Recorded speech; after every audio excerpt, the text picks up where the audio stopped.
I guess I better go ahead and talk about this. How's it going, guys? I know this is hasn't been a really good show lately. I've been busy with a lot of things going on. A lot of people have been talking about some things. Might as well switch it over to the chat box here, because this is becoming one of those ridiculous situations where things have to go from bad to worse. So I'm going to go ahead and put on the live stream and get on my thing right now. See if I can get on my voice chat thing and try to edit this out for a bit, because this is ridiculous enough that it seems that people want something to happen. Other than that, it's like, screw it. So how's it going, guys? I haven't really been active lately. I know that I've been busy. There's been a lot of issues lately. I know that this is going to become one of those boring live streams that people don't want to talk about, but then again, I might as well put it out there. So, as far as I know, it's a very I might as well just do the whole war at home thing, because that's what it is. It's a war at home where people are going at it with each other over politics and over issues that become a great divide right now, and it's the war at home. Now, people are losing their jobs. A lot of people are some of them that are working very hard are actually putting their work in, and I don't blame them. And right now, the music industry, the movie industry, and possibly the comic book industry is possibly having a problem. And the fact that I don't think the music industry is having a problem because of the fact that they can be overly exposed on the internet, and a lot of people are talking about the things that are going on. It comes to a point where people are talking about the things that have been happening lately, especially in America. And I know that YouTube's going to probably be taking down videos over this, because I know that YouTube has been taking down several videos that have been talking about certain people, and I want to address an issue right now. I actually had to talk to a person who contacted me about this, and I actually had to tell everyone that there's a lot of things that are going on, especially in the whole Suzy Lu situation. So I'm going to go ahead and put out the video right now. I'm going to go. Oh, sorry. Let me go ahead and do something right now, because this is ridiculous. Now, a lot of people. Now, I kind of had to talk to this person, and he seemed like a reasonable person when I talked to him about this issue about Suzy Lu. Here you go. I'm going to go ahead and show you guys the person in question, Steve. This person I don't want to harass him or anything. He just kind of said this problem. Like, look, you guys are uncivil. You require that the use of mockery and bad attitudes to attack based on the person's appearance when you make videos. I didn't really attack her appearance in any shape or form on this one. To be honest with you, I kind of attacked the fact that she went out of her way to go on social media and blatantly said that she will take down videos. That's the issue that people had with her, and of course blatantly said that she would false copyright them. That's kind of what, even though she didn't say it, she basically flat out went out of her way to take down videos criticizing her. They didn't attack her appearance. They didn't attack her personally. The only thing I will say right now is because of the fact, the video that I made that mocked her, and I remembered this video, it was basically the fact that she claimed that she had more subscribers than ever, when in truth she didn't flat out beat what's her name, which I will not, I keep forgetting. I made a video about her, about Suzy Lu, And I seem to recall, let me go ahead and look it up on BitChute, because I do recall I had a video on BitChute about Suzy Lu.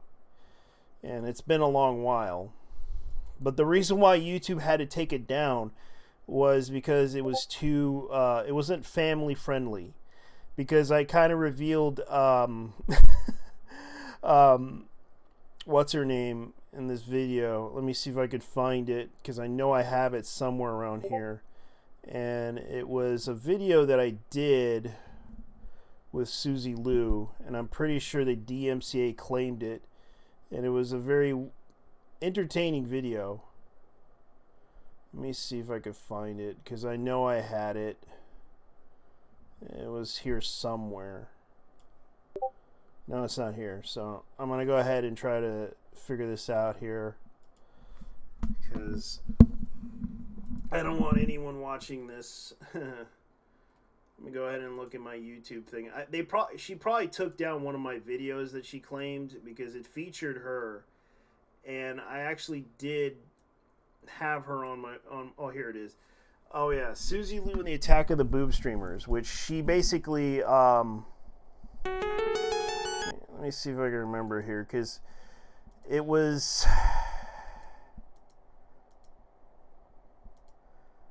no, because I remember this was the tweet that she said a while back, which I'll show you guys. This is the tweet. As a female streamer who averages at 1,000k views, fully covered personality, I think booby streamers are an embarrassment to the females, as a terrible example. And she kind of called that out, and I kind of mocked her about it, because Zoe Berger has 1 million subscribers versus her 200 and something subscribers, and she may be an embarrassment, but she definitely she definitely hustled her ass off to get there. That's how bad it was for Zoe Berger as a YouTuber. Even though she didn't make much content that well, all she did was make content that basically was TNA. That's basically what it was, to be honest with you. Because I recalled that when I made that video, YouTube kind of struck me down on it. And I kind of made that video because of the fact it had adult content on it. And I kind of understand why YouTube had to take it down. And that was the truth of the matter, because I remember when she tried to claim that she was, and I actually had to talk about the fact that I had to recommend other streamers that you can watch that do tend to be a little bit more, you know, and those are the streamers I think of on the list that deserve a following. And it's like, I kind of recommended, I kind of feel ashamed that I recommended certain ones, because there's Ashley or Alicia Joy, and I kind of had to recommend those the streamers that deserve honorable mentions, like Girls Does Rant, to Shashka. Like she was actually a pretty good streamer. Let's see what else. Notorious Lady Zavicus, which I recommend. She's a good streamer too. And Stacy Roy kind of did that Heather effect, which you all know, who did that controversy, which I kind of am ashamed of doing, but I had to recommend her because she was the only one that seemed entertaining. And the thing is, it's like that's pretty much what happened, and Suzy Lu kind of caused some controversy over content. Like she kind of claimed that she had the best content ever, but in reality, you know, there are a lot of content creators that could do better than her. And I'm pretty sure, and I'm not claiming to be the best either. So don't try to, you know, put words in my mouth. A lot of people feel she isn't the best, to be honest with you. And yet she managed to get a lot of following because, well, she has that Irish accent or the Scottish accent. I don't know. I'm not really sure who she is. But as far as I know, there's a lot of favoritism going towards her as a content creator, and I can understand. But as far as I know, a lot of people have been discussing these issues and concerned about it. And the fact that talking about Suzy Lu in a situation like this, um, I didn't really attack her appearance. I only attacked her stuff when she was talking shit about about boob streamers and such, and that was kind of in defense of them, because there are a lot of boob streamers on this on the platform of Twitch, and some of them actually earn respect for what they do. And I'm not saying all of them are bad. Some of them can be bad or worse, because I seem to recall a lot of them kind of, said some mean things, and a lot of people just avoid them. Period. So it kind of does kind of push that limit of what people say, and then of course I will continue on. I'll continue on what the person has said. Now, if you don't like the content, you can just give a dislike and leave a comment. If you find something of concern, you can report it. But no, some guy starts making their mockery videos and profit off them. To be honest with you, there are some that do make content to mock others, and the truth is, I don't make any money off of this, because there's no point. Even if I make a video mocking people, I don't get the money from YouTube, because YouTube does not really, because of the fact that I have such a low subscriber rate. There's no point. I have to be at the 1,000 mark or over to be considered a partner and to get money from them. That's how it works on YouTube. And the problem is that you think I'm going to profit off of it and say, oh, you need to give me money from Subscribestar or PayPal or anything like that. Do you see me linking anything on my thing right here? Like, do you see anyone linking? No, I'm just a YouTuber. I'm just a normal guy on the internet that likes to do this as a hobby. And you shouldn't really take me seriously as a YouTuber, because look at what other YouTubers professionally have done. Now, I'm going to show you Quartering's thing. Now, keep this in mind. This is what he does. He promotes his channel. He promotes his stuff. Like, he promotes it. Like, he kind of does. Like, you can see right here. He promotes his work. You can tell. Like, look at what he's doing. Like, he's basically recommending stuff like books, products, all that other stuff. Like, that's his thing. Like, he's linking stuff. Do you see my content linking stuff? Like, sorry. Do you see me linking anything like advertisements or anything like that? Nah. That's pretty much weird, though. And this is when the person claims that I made content.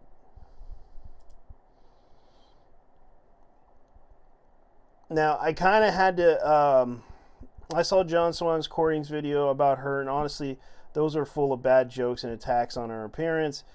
And it's like, I don't really think most people would attack her appearance. They attacked her for the content that she was taking down. A lot of people made fun of her. And there was a video that I remember that kind of like was making fun of her, but at the same time wasn't trying to make fun of her appearance.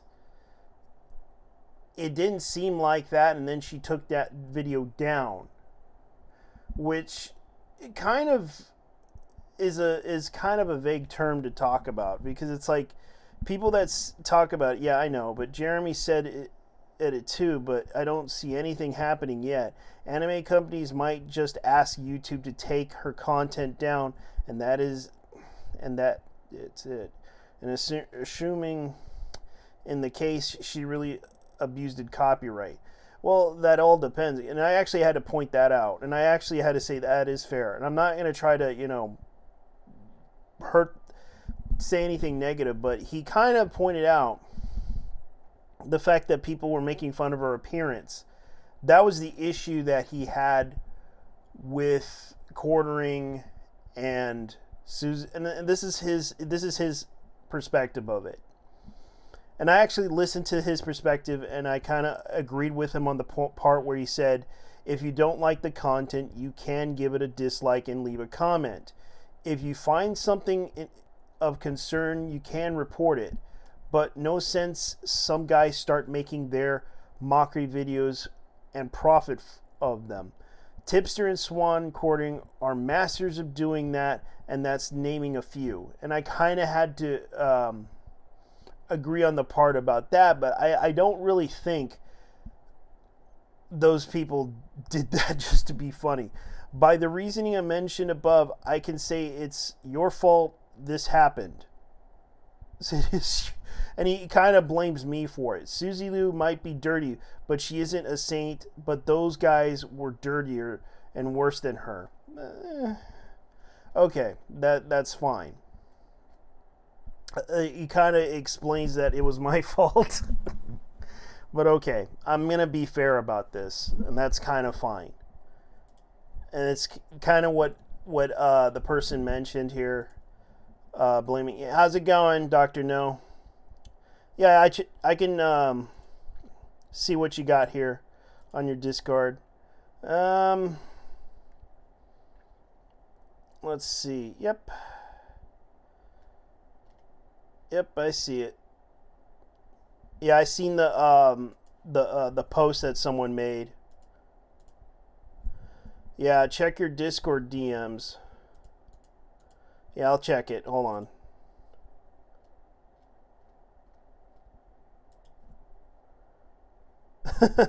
The Hall of Fame Howard Finkley passed away. Oh, that's sad. Yeah. Oh man, that's sad. Yeah, he used to be a really great guy. He used to be the announcer, as I recall.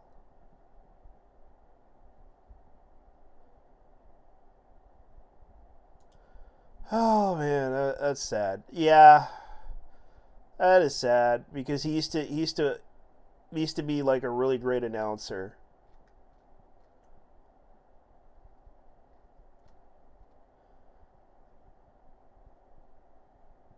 Yeah, Fink was really, really a good announcer back in the days. I used to remember when I was a kid growing up, he used to do those little shows. Yeah, he was 69. And I recalled he was. What did he die of? According to this, they said that he passed away. I think it was natural, like heart attack or something, because he was 69. Howard, okay, so it said right here, affectionately, Howard over the years, Man in the Ring debuted his quarter in the 1970s and WWE's predecessor, WWF. By 1979, blah, blah, blah, blah, blah, blah. Okay, so here, this is how he died. Okay. Let's see. In addition, memory, kindness, made beloved. Okay, so he probably died of. Okay, so he died of. Let's see. Let me look it up because I think Howard Finkley was. Because I know that a lot of people like Wrestling Insider and other sites can talk about this. Let's see. People Magazine, ESPN. I know I hate ESPN, but, you know, they need the money right now. Okay, so according to this, he passed away, so he probably died of old age. Finkley was an everyday, yeah, because he used to be around as an announcer, ring announcer. And I used to remember when he used to do he did like several he did like some WrestleManias, as I recall. And I recognize his face. Like he used to do the interviews. He used to do the a lot of things, like a lot of things in history.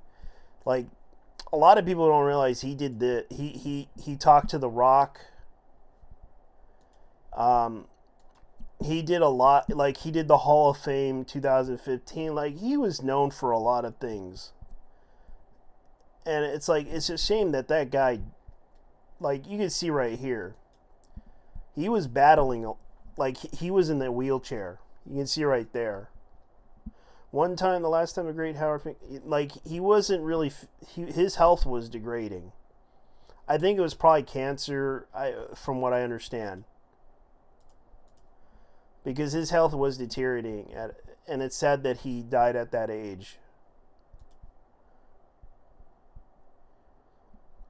Yeah, he was an announcer too, but he was also an interviewer too.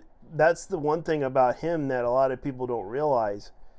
Like, they always had all these people on WWE or WWF because he used to work for the WWF, and I used to remember him when I was young watching him announce the shows and everything. Is like, and he always does the interviews. But Mean Gene was really good. Finkel was kind of like, he wasn't always like very big and popular, but he was like well known when he does the ring announcements. Like, they're the Undertaker or Bret the Hitman Hart.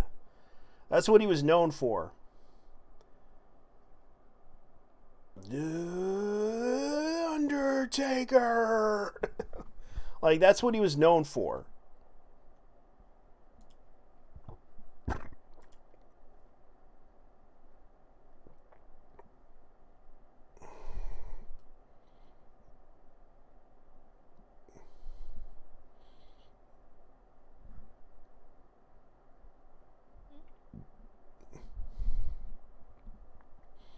Bret the Hitman Hart.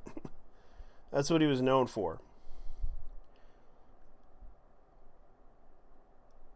I don't know. I don't really know. All I remember Mean Gene did was, out of all things, he was Mean Gene. That's why everyone liked it, Mean Gene. He was always the very popular. He was like the very popular character in WWF, as I recall. And a lot of people are talking about some things. Oh, speaking of which, did you hear about what happened to that all the people let go from WWE? And there's like a long list of them. There is a long list. Let me see if I can look them up.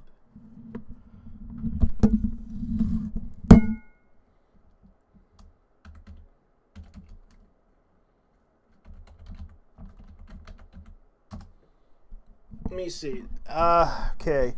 How WWE can save money, release Goldberg and Brock Lesnar. That's $20 million saved. Like, people are just making jokes about it.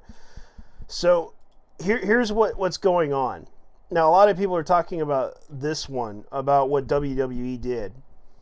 Now, Rusev and Kurt Angle and other superstars release. Now, I kind of feel bad for Rusev because he was a very good character, but that whole situation, that whole storyline with him and his ex-wife and everything, it kind of turned sour, and it just kind of hurt. It kind of turned off the fans in a way because it just really didn't do so well.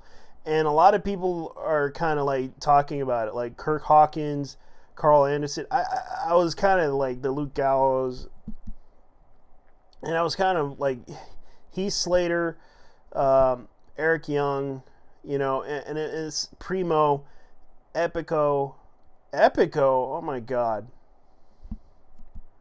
They really hated those people. Like, Leo Rush was one of, like, I remember they had to, like, they don't like Leo Rush for some reason because of the whole situation with him. He was pretty good he wasn't really, when he had that beef with I forgot his name. I keep forgetting. Like, he had that really big beef in Raw with what's his name, and Leo Rush kind of went on social media like talking shit, and that's what caused him to lose his job. I kind of am glad that EC3 left. Like, he was thinking, from the rumors I heard, um, because they didn't want him in any more matches. They hated him, from what I heard, because he kind of showed his technical skills in the ring, and of course he beat somebody, and I forgot who it was, and he kind of and from what I heard, he embarrassed somebody. Oh, and Zack Ryder was, oh man, that's sad. Zack Ryder was pretty good. Kurt Angle, man. Like, I feel bad for a lot of these people because they were really good. They were really talented, but I don't know why they had to let them go. Because I guess it's because Vince McMahon was losing money and he couldn't hold out the roster. And this is what it kind of tells you about the whole situation.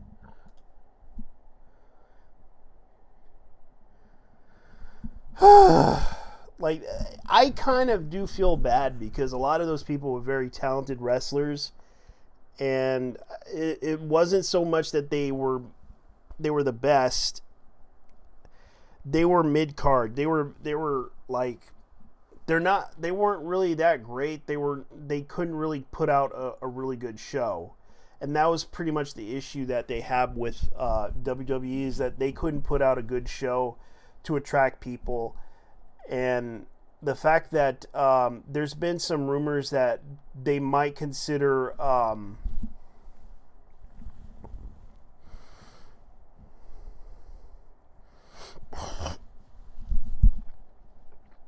bringing back some they're going to stick with what they have and then put out whatever they can. Like, I know that Leo Rush didn't deserve to get fired. Actually, Rusev shouldn't get fired at all, because he was like mid-tiered card, but he was really good. It's just a shame that they kind of, he lost a lot of weight. He lost a lot of and I think that's the reason why they fired him. And I kind of feel bad because he was really good. Drake Maverick, and Zack Ryder was also a really good character. Rowan, maybe Sarah Logan was kind of no. Oh, they let go of No Way. Oh man, I really liked No Way Jose. He was actually pretty good. That's kind of sad. Aiden English. There's a lot of things right now. They're like looking into, like, right now. There's going to be some changes right now, and I'm kind of glad too, because I know that AEW is considering looking into the reason why AEW, like, I know that AEW's roster is going to be big too, because the rumor has it this is what's going on. Revival, even though Revival isn't like well liked, they were veterans of the ring. They were pretty good. They were pretty good competitors, and I am kind of sad. AEW lose to NXT falls in the ratings, but I kind of find it interesting that backstage WWE and AEW Rivers talent releases the Revival and more. And I kind of am glad the Revival left WWE, because they had some really good talent, but the problem is they just don't know how to put them out there. And a lot of the people that I was kind of surprised by it is, like, there's a lot of good talented wrestlers, but I don't know why they had to let go of these people.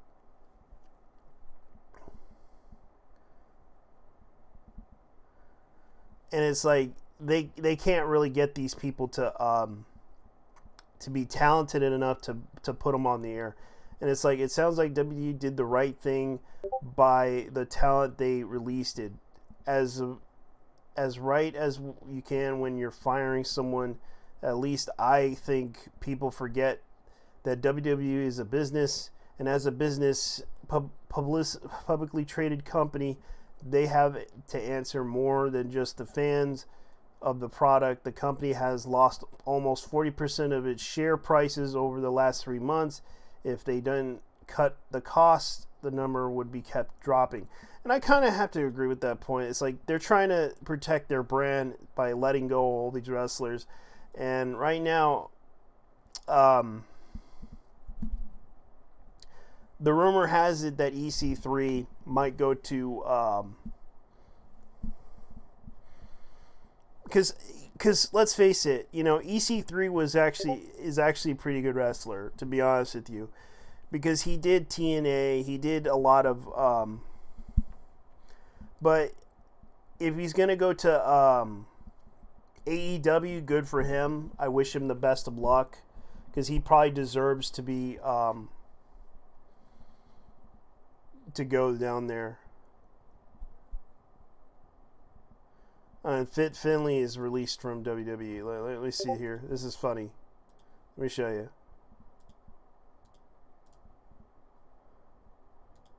Going anyway, probably. Oh, Fit got released? Oh my god, are you serious? Okay, that makes me mad. Are you joking?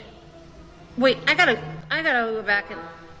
Don't listen to everything you read on Instagram. I hope Fit didn't get released. Don't overreact to things you hear. Okay. That one upset me. Okay. Love you guys. Thanks for joining me. they trolled her like Fit Finley. Like they were really trolling her. But he was a producer. Like Rusev donated $20,000 to help pay WWE employees who were affected by the coronavirus, and WWE has released him. That's fucking madness. AEW is better take advantage of his release and sign this dude immediately and build him into a wrestler that he meant to be. And it's like, let's see, Tasha Rollins. To all the people here saying WWE should release the likes of Charlotte and Seth and Brock, and all because you don't like them, please have some fucking common sense and realize they're the top stars and they're going nowhere. Y'all be doing too much. Let's see. Heath Slater. I know everyone is waiting to hear my response to my release from WWE, but after 16 years, I'm going to need a little more than a few hours to really digest my thoughts and emotions. For now, thank you for all of the kind words and support during this time. Like, let's see here. Let's see. Drake Maverick, Kirk Hawkins, Carl Anderson, Luke Gallows, Heath Slater, Eric Young, EC3, Leo Rush, Lance Storm. Oh, the full list of employees released by WWE today so far: Lance Storm, Shane Helms, David Finlay. Oh wow, they got rid of Finlay. Like, let's see, WWZ. Like, these are the lists of people that they released, and it's like, this is kind of sad too, because right now these are the people: Primo Colon, No Way Jose. And I feel bad for No Way. I really like No Way Jose because he was actually a very positive wrestler, and it's a shame that they fired him. And Rusev, Sarah Logan, Rowan, Drake Maverick, EC3, Epico Cologne, Eric Young. You can see that these are the people that according to Wrestling Zone on mandatory. Like, I feel bad because right now people are very upset. Even David Drake speaks on his release on WWE. Like, here's the announcement. So I just got off the phone with WWE Talent Relations' Matt Morano, that has told me that as of today, I've been released from my WWE contract. Due to the current climate, what's going on in the world, and I'm like everybody else, where I probably didn't take this as seriously as it is at the beginning, but it's affecting people's lives, it's affecting people's jobs, it's affecting the way people make a living.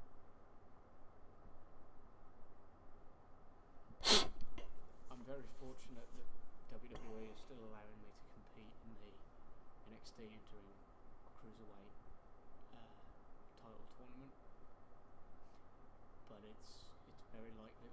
be the last matches I ever have. There's a lot of people I'm not going to get a chance to say goodbye to that I really loved, that I really cared about. It might be a better person. And again, I'm very fortunate that I still get that. Other people won't get that. But if these are the last three matches I have, I just want everybody watching at home to know that you'll have my all. You'll have everything.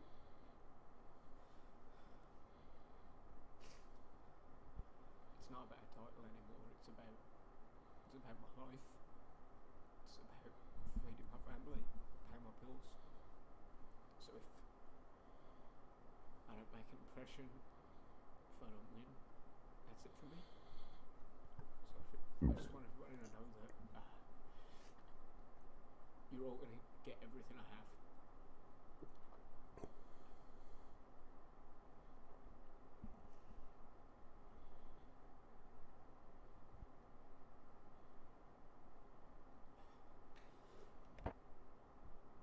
Yeah, this is really affecting a lot of people.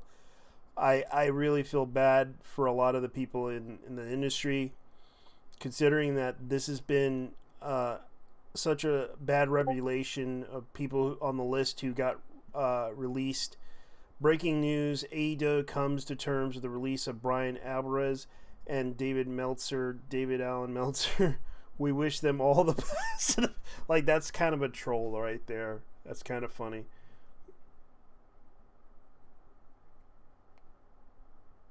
Like, it's like that's and David Meltzer, David Allen Meltzer. That's funny.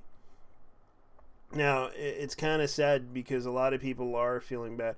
The winner of the WWE release Battle Royal, like it's funny. Like, this is becoming one of those days where, okay, like, here's another one. The on-air release list so far, and the new one is that's pretty much what they have released right now. So yeah, some of these are very talented wrestlers, and yeah, I really appreciate that. Even though Lance Storm is a trainer, he is still a trainer. But it's a shame that he had to close down his school that he had to go to WWE to be a producer, and they let him go. And the fact that he's a very talented person, and I remember following a cosplayer who went to the school. And it's kind of sad, though, because a lot of the wrestlers, it's like all the characters that he had, they got wasted. And it's like, you know, he was actually a very talented person. It's a shame that they had to kick these people out. It's like, WWE heard you guys needed to save money. Here's an idea. Release Goldberg. Like, they literally want to release Goldberg because of the fact that he literally kind of, you know, caused a little bit of a mix. I understand he wanted money, and that's fine. And it's like, should release her next. And it's like, you know, there's a lot of people that they could have released, but they decided to release anyways. And it's like, oh my god, this is pretty bad. Breaking news: WWE has come to terms to release WWE Superstar Elite.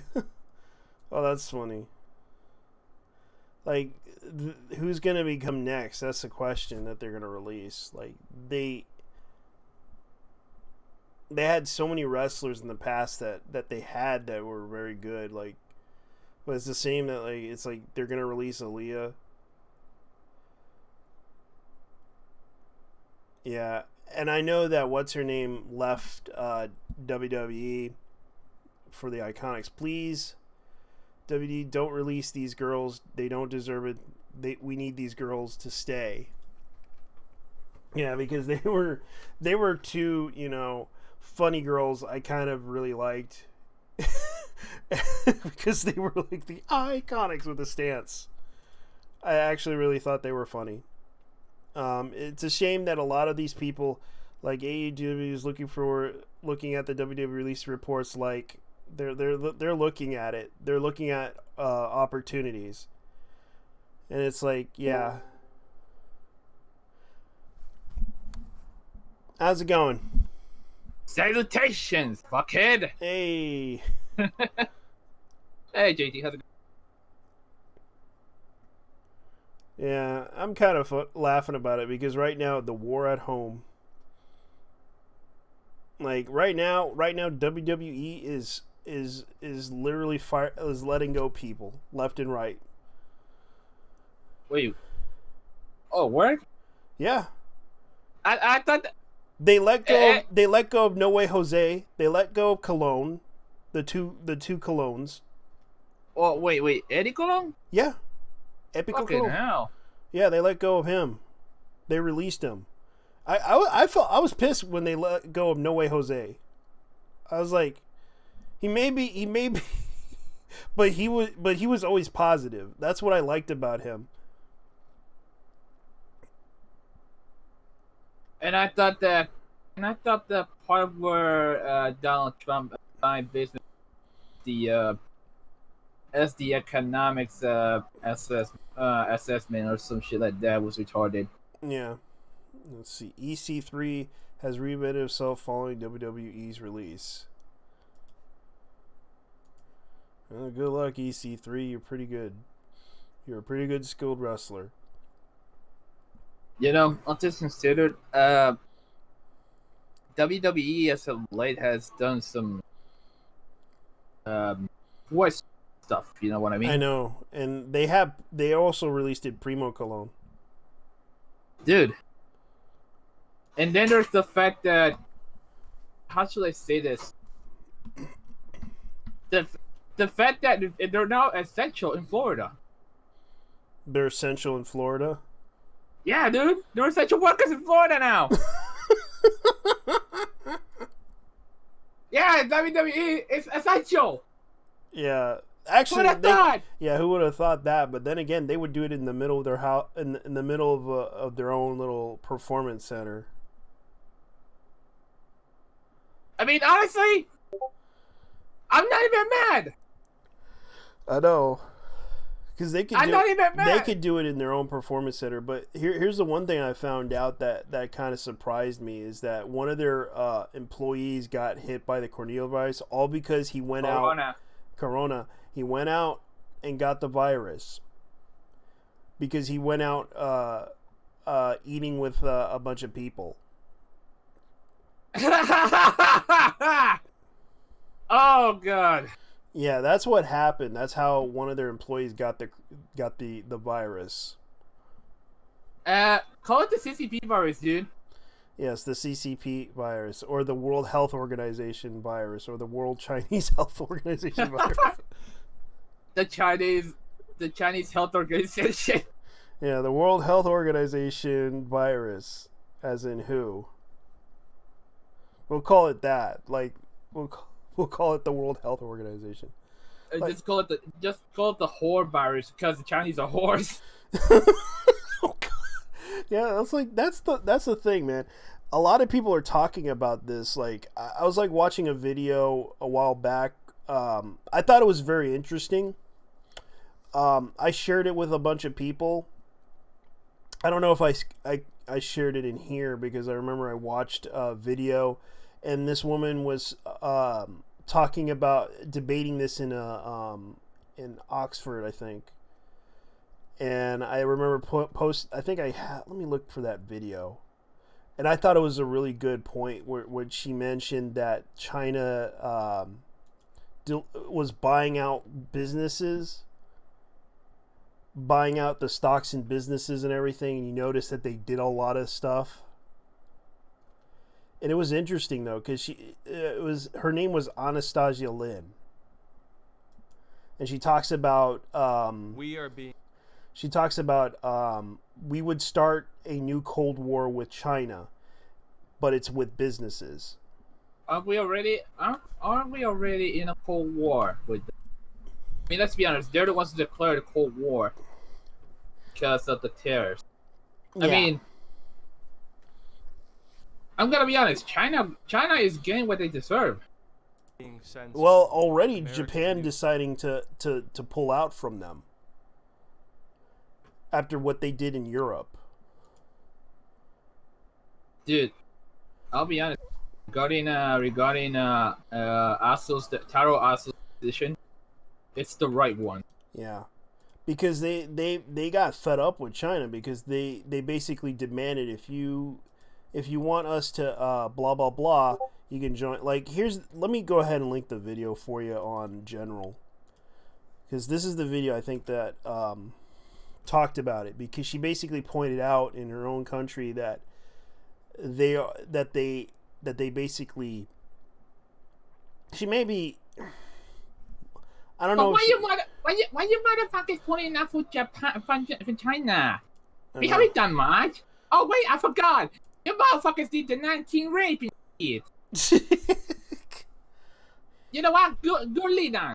I know. It's a shit. I know. It's like that's what they're doing. Yeah, it's they've gone full Han Chinese shopping here. Yeah, it's basically the Cold War, man. It's like they're trying to go revert back to the Cold War, and then dude, go ahead. And you have people like accusing people of being racist, and it's like, come on, guys, this is bullshit. This is getting to the point where people are realizing, like, you guys are losing money. You guys are basically making things like too obvious that you're trying to con people. You're giving us the red flags on conning people. You know, there's I remember something that Surface said in one of the streams. Mm-hmm. China is that kid who wants everything and gives nothing. Yeah, that's pretty much what happened. They basically took, you know what they did to Italy? Yeah.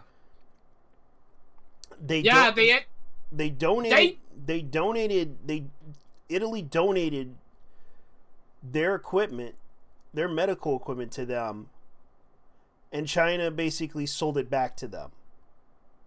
At twice the price. Yeah. I mean, this is one of the few European countries that decided to go with the Belt and Road Initiative. Oh yeah. And guess what? They're fucked. They're fucking dead, my dude. I know they are. Basically, doing business with China is like selling your soul to the devil. That's what happened. They basically took that crap, and of course now Europe is like, and the woman even talked about it in the video that I linked. And it's like she talked about the fact that it's like a Trojan horse. Like they're giving you the Huawei servers so you can network them. Yeah, the fight situation, and dude, have you seen what's going on in England with the Huawei shit? Yeah. Some people who believe that 5G is triggering the virus had gone as far as to set the towers on fire. No, that's a bit of a conspiracy there. That's a bit of a conspiracy, because the thing is they're trying to make them look crazy. The issue that people don't realize, the 5G towers,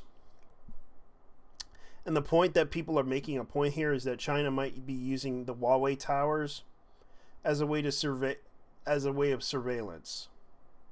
Yeah. Claro in Puerto Rico is actually guilty of this, because half the routers that they're actually selling are in fact from Huawei. Yeah, and Huawei is basically data mining and sharing information to the Chinese. That's Just kind that of directly- that's kind of why that's why Trump banned Huawei from China. Oh, I mean, and what's even crazier is the fact that Puerto Rico are doing nothing about it regarding the fact that, oh wait, I forgot that they are. They don't even know that Huawei is pretty much spying on, because Huawei is basically another arm of the CCP. That's why a lot of people are getting upset with them.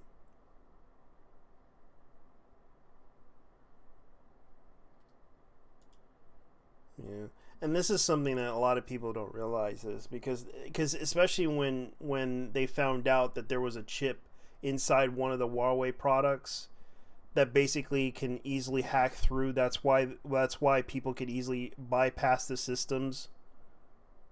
And a lot of people talked about the fact that it explains why people were easily hacking into certain things and certain networks, especially business stuff. That's what caused a lot of people to question Huawei and the fact that they were using it for the Chinese government to spy on people. And that was actually proven. But unfortunately, even if you talk about it, I think YouTube will probably take it down, saying, "Oh no, this is racist. This is racist." And it's like, you can't hide everything like it was yesterday. Like already, Twitter. I remembered a friend of mine discussed this issue about a long time ago, on how he tried to report on the pedo groups that are using Twitter.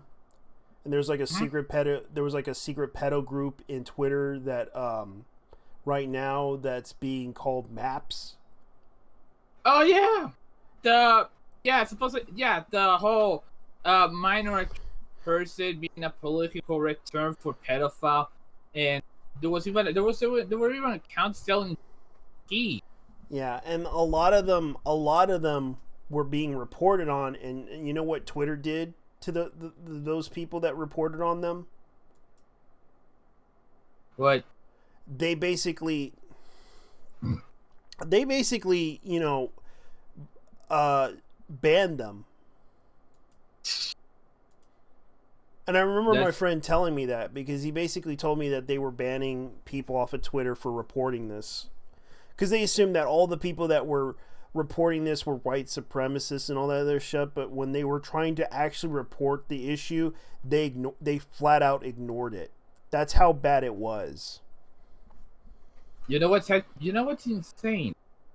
The fact that there are people actually posting on Twitter how MAP people are valid. Really? Yeah, and I remember the memes that people made for Maps. Like, they made Superman, like, he'll protect the people that were... No, he'll send you to jail. That's pretty much what he does. Yeah, that's fun. About that, Superman will be against this shit.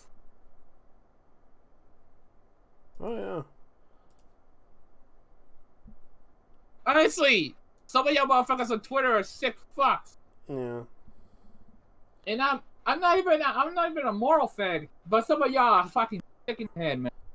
Yeah, it's like they post some really sick shit. Like, it gets to that point where people are getting upset with them.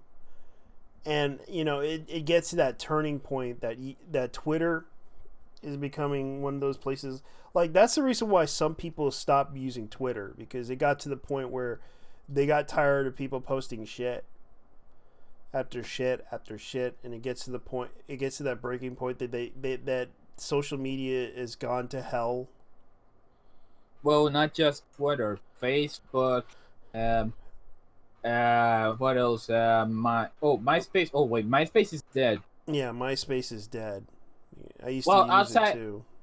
I mean, outside a bunch of hipsters. Let's see, Facebook, YouTube, Instagram, or as I call it, Flexgram. Yeah. Because that's all I see on fucking Instagram. People flexing. Yeah. I mean, I actually You know, I kept it a secret on enough, but I actually have an Instagram, but I don't fucking use it other than to creep on people. I use it just to look up crap. Like, you'd be surprised what's advertised on there. Like, I remember there was this one product that they did. Then I found out there was like there was an announcement for an anime movie that I wanted to watch, and I was like, oh cool, there's an anime. And I watched it and I actually enjoyed it. It was actually pretty good. Word? Yeah. What is it? It was the I think it was Code Geass. Lucian the Rebellion. Yeah, Lucian's Rebellion, and there was like I think it was it was the revived one, F or something like that, or Resurrection. Oh, I saw Lelouch. Oh, I saw Lelouch at the Revolution Autoville. Yeah, it's basically for those who don't know, it's basically a retelling of the first half of the up to the point where it's like a retelling. It's Resurrection. It's basically they brought back Lucian from his autism. Cause, yeah, that's basically what it was. It was basically because he lost his because what happened was he had to seal up the code thing. Yeah, the code as in the Geass code, because it was the reason why all this stuff was happening, and of course he lost his soul, and his soul was stuck in the code in the Geass temple, and he had to destroy the temple, and he destroyed it by his very life. And what's her name? Cece took C2? him.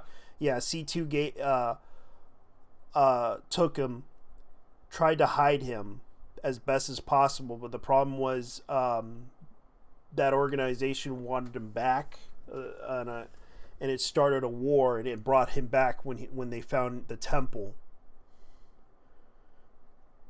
Thing is, those people of facts have Yeah, well, Britannia was no more, but they still had to fight groups that were that had the Geass people. Like there was like a secret organization of people that were a part of Geass, like they had the powers and everything, and they started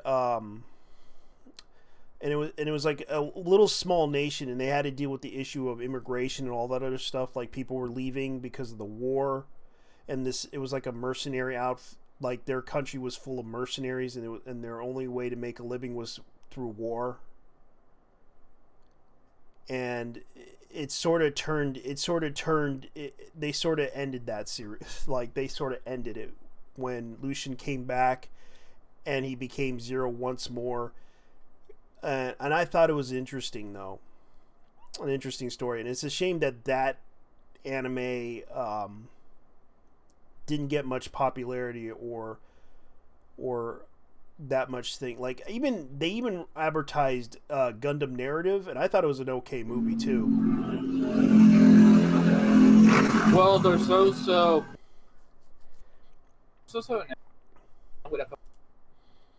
it's called I'm not sure if you're familiar with it. It's called Legends of Galactic Heroes. Legend of Galactic Heroes, yeah. I think or as they call it, Western Chauvinism in the anime. No, for real, they call it two things. They call it fascism, the anime, and Western Chauvinism, the anime. My God, those people really, they really have no sense of reality. They think no, it's a joke. Yeah, no, it's a joke. I know, it's like a joke. It's like, but they also debate like politics and shit in that thing. Like, I watched that anime, and it was like there was a lot of things they debate about in that anime. Yeah, like the Allies being really worse than the actual tyrants. Yeah, and I remembered what's his name, Wang, kind of like he played it pretty well. Like he basically trolled, like, look, I'm gonna go ahead and tell you guys, I think you guys are crazy. That's why I'm going to go ahead and back out from this. So I'm going to let the enemy deal with you guys. So I'm going to go way over here. You know, it's interesting that the guy. It's interesting that the guy who played, that the main character is Chinese because of his name Yang Wan Li. Yeah. And he was actually pretty much an interesting character, despite the fact that people say that oh, this anime's racist when you have a Chinese leading character in an anime. I really didn't know why this anime is racist because it ain't. It's basically about empires in space. I mean, there's one of them that basically worships Odin. Yeah, and I thought it was kind of funny when they talked about the history of Legend of Galactic Heroes, and they did that little like mock documentary on how it all started. Like the Earth lost their moral compass. Like they basically like you see like pictures like depicting the whole issue of them like girls stripping and all that other stuff, and of course. What's his name resorted like the guy who started to become the emperor of I forgot what it's called, the Welshenshин or something like that, whatever they're called. He basically became the emperor of the Galactic Empire, all because of the fact, and he decided to install like this whole thing about being like a like all the like he believed in only the strong will survive type of mentality, instead of like you have like the people that are like disabled, they can't be in the military, like people that like he was basically literally a Nazi. It's basically the weak fear the strong. Yeah. And I thought it was an interesting anime too, because it kind of brought up the stuff that happened in the anime, especially what's his name was like he wanted to change things because he got tired of how the country was, how they treated the weak and everything, and he became the emperor. Like he had people working with him that were like disabled and everything, and he basically said, yeah, I'm gonna let you come in and work with me because you guys are actually better used to be in the military than anyone else can, because I can't really trust anyone but you. And he pretty much accepted everybody, and that's why he became the emperor. So he was a benevolent ruler. Yeah. WWE, there was I love the fact. I love the fact that they're doing all the recent matches in like very closed doors. Like this looks like something from this looks like something out of a dystopian movie. Oh yeah, I know, because they can't put it in crowds anymore. They all feel like we have to do what we have to do just to put out a good show. And it's sort of sad too, because a lot of people are pissed off about it. Because it's like, because thanks to the virus and people worrying about being infected, it kind of caused a big situation. Yeah. And it's sort of sad. The possible new the economic.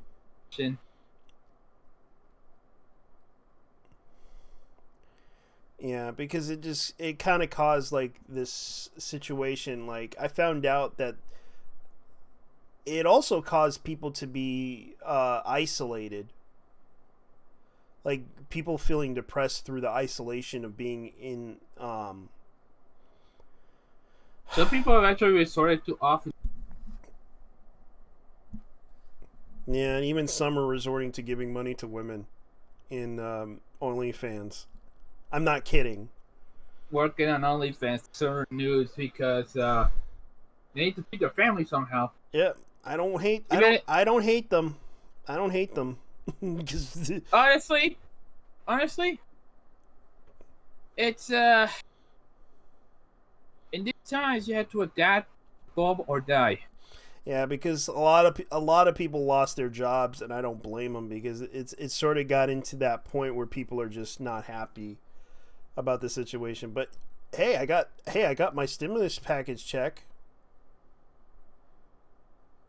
Wait, deadass? Did you get yours? No, we're not. I don't think we're gonna get ours in like a month or two. That sucks. So apparently, our dignity, and our freedom is worth $1,200. Yeah, well, it seems like a lot of people like I saw like some like there was some tweets that I saw, and they're calling Donald Trump the N-word. Oh, for real? Yeah, they called him my name. So much for Trump derangement syndrome. No, it's because it seems like a lot of people are calling Trump my new.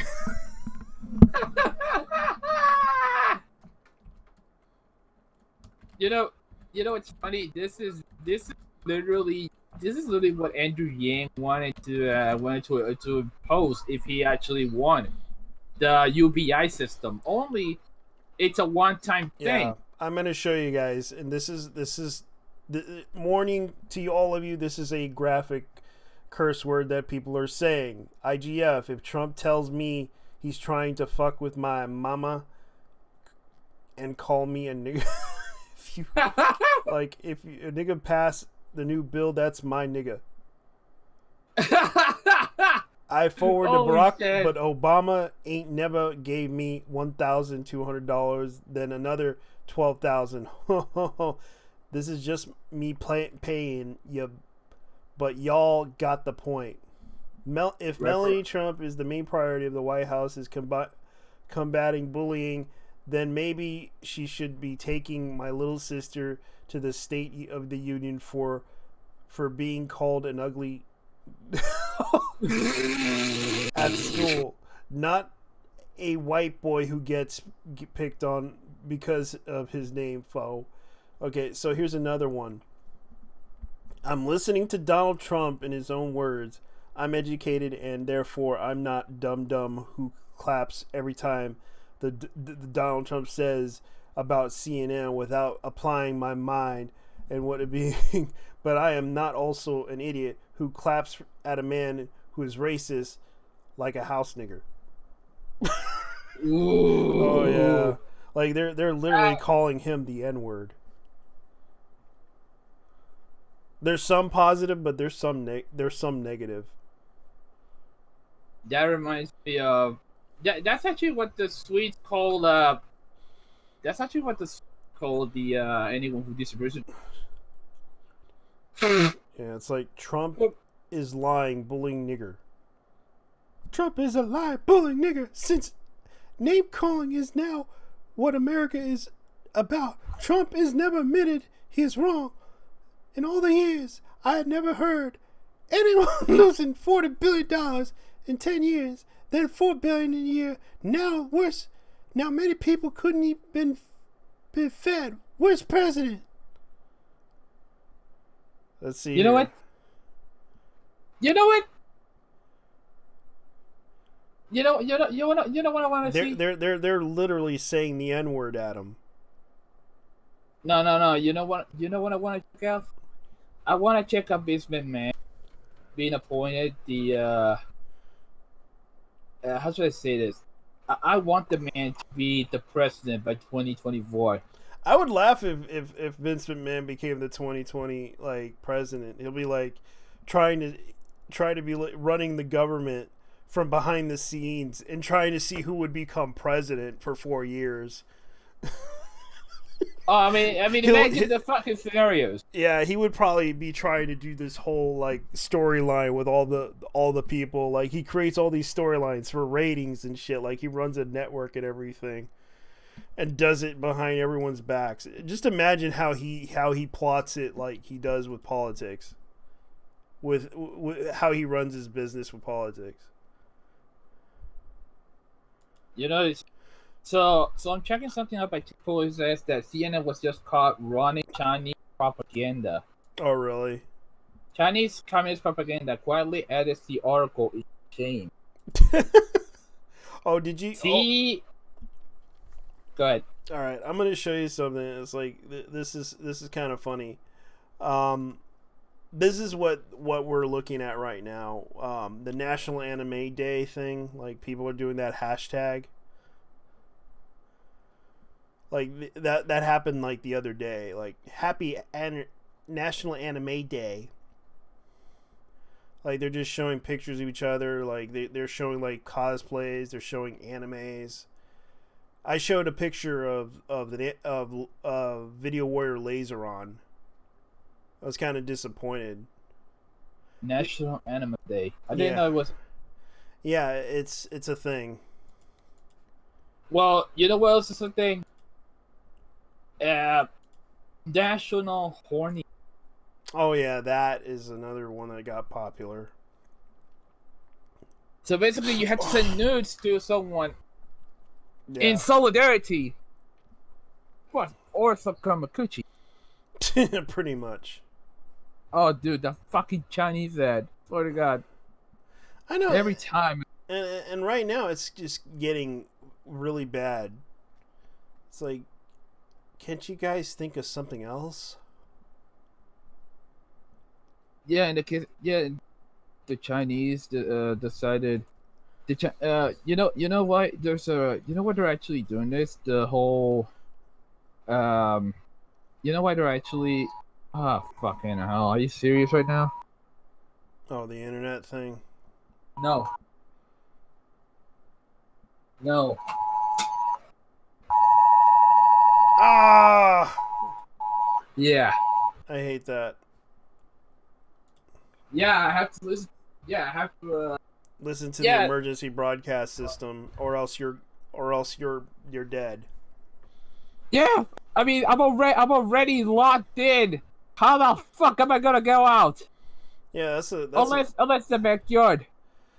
That's pretty weird though. It's like there's a lot of things going on, and it's like like I said, it's the war at home. And thanks China for actually making things a lot more easier for us now.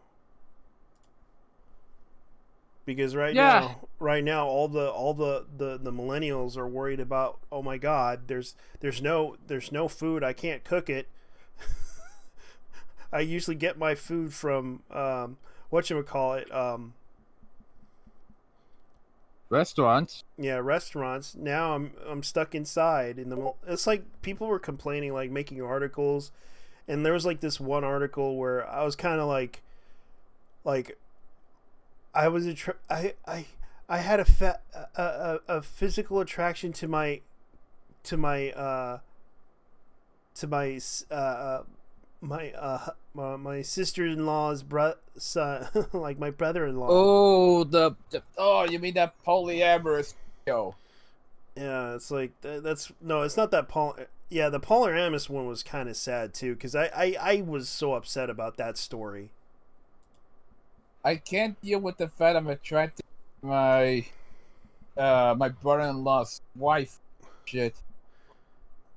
I mean, I don't know about you, but yeah, people are going crazy.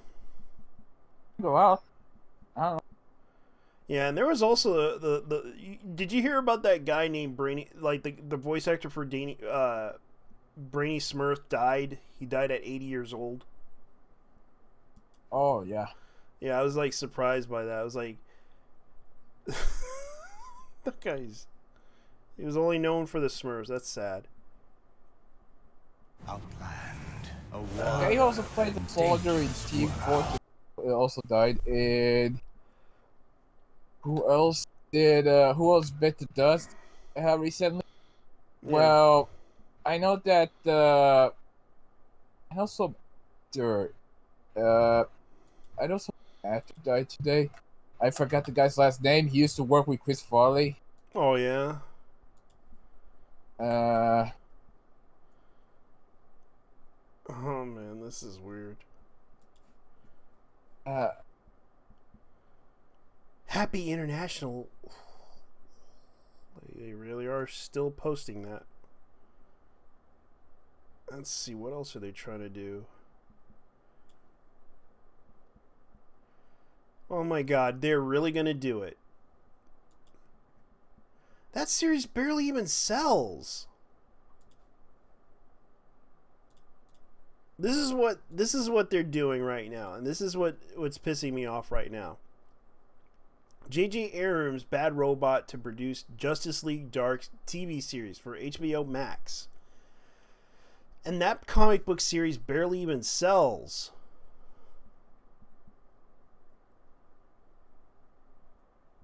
You know, DC maybe a sorry, but at least they're not same level of this. Yeah. Because holy shit, they got as far as to actually asking the government to bail them out. I know, they're desperate. And the only thing they're resorting to right now is selling their comic books on Comixology. That's the only thing you can get your comics at. You can't go to the comic book store because of the fear of the virus. Or you can order online, which you can, by the way, to buy the physical copies of the books. But other than that, you know, that's pretty much how it is right now. And it's like, I'm kind of pissed off about this.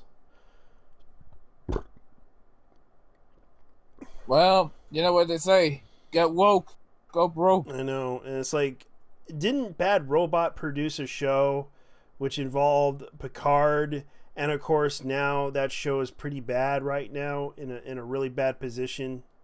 Like, no one's buying the freaking subscriptions to CBS, and yet you guys are just trying so hard to put that show out there so that people can like it, but unfortunately it didn't do as well as you would expect, and right now you're losing money because of that show.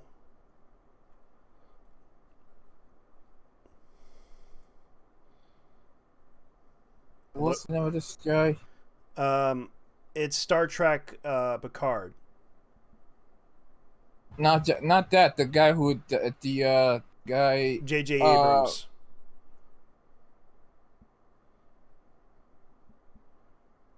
Oh wait, not J.J. Abrams. I was talking about something else.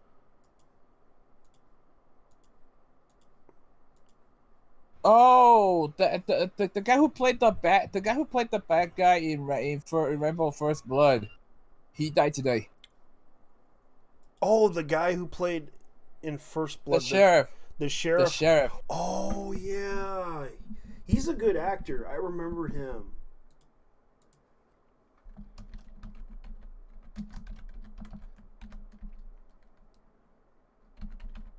Like, he was actually a really good actor. Brian Dennehy, right? That's the guy. Brian Dennehy. That's the guy. Yeah, Dennehy. Like, he died at 81. This is the guy that we're talking about. Like, he's a really good actor. He did a lot of good movies back in the days. Like, he was Tommy Boy's dad. And he was in Cocoon. He was in To Catch a Killer. He did he did FX. He did FX. For those who don't know, that was actually a very big cult following. He did FX, the movie. He was with Brian Brown and Brian Dennehy. And it was basic. Go ahead. Like, the guy was also on the blacklist. Yeah. Besides, he was Django in Ratatouille. Yep, and he was in The Gladiator. He was the villain. Like, let's see, what else did he did? Righteous Kill, he did that one. Because I know FX was like a cult following movie. FX2. Romeo plus Juliet. Oh, that was the modern day version of Romeo and Juliet. Yep. He was Ted Montague. Yeah, he was Ted Montague. He did 10. He did a lot of good movies. the big year. Tag was another one. He died, but but it wasn't a corona. He died, but the was how do I say He this? died of natural causes. He didn't die Basically. of the coronavirus. The Perfect Witness, he did that one. He did Jack Reed and the Death of Miami. He played a character on Miami Vice called played a character on Miami Vice called Billy Bob Proverb. yeah. Probert. Yeah. Yeah, so I guess it was a parody of. Yeah, because he did a lot of I think I remember he did a police show. I forgot which one it was, but it was like in the 70s. Serpico. He was also on Kojak and MASH. Yeah, he did a lot of roles. Like he was always playing like the police guy. He was also in Dallas. And he was also in MASH as MP Ernie Connors. He played a lot of roles. Like he did, like I know he did a lot of roles as a police officer. Like he played a detective. He played Jack Dunham in Dynasty. He was on Kenny and Lacey as Michael Magruder. What else? Let's see, Blood Feud. That was a TV movie. Pigs and Freaks movie. That was a TV movie. Hunter. Oh, he did Hunter as Dr. Boyle. He did. Let's see, what else did he do? Evergreen, the miniseries. That the only thing that made him popular as an actor was FX. Because that had it had a cult following. It also had a TV series. So basically, it's about a special effects guy. Yeah. Who fakes a killing. Yeah. He was hired to fake a killing, and he basically tried to become investigate his own situation where the killers were coming after him. And he had to fight with dirty tactics, like trying to become MacGyver. And they actually did like 2 sequels.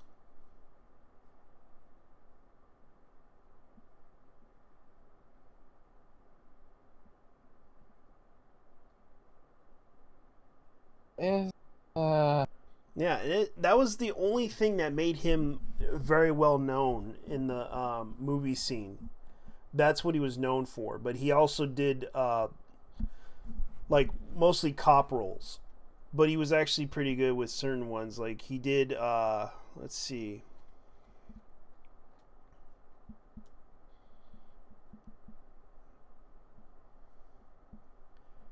Like so he did the Sons of the South, The Grandfather, The Blacklist. Yeah, that's a really popular TV series, but it's a shame that ended.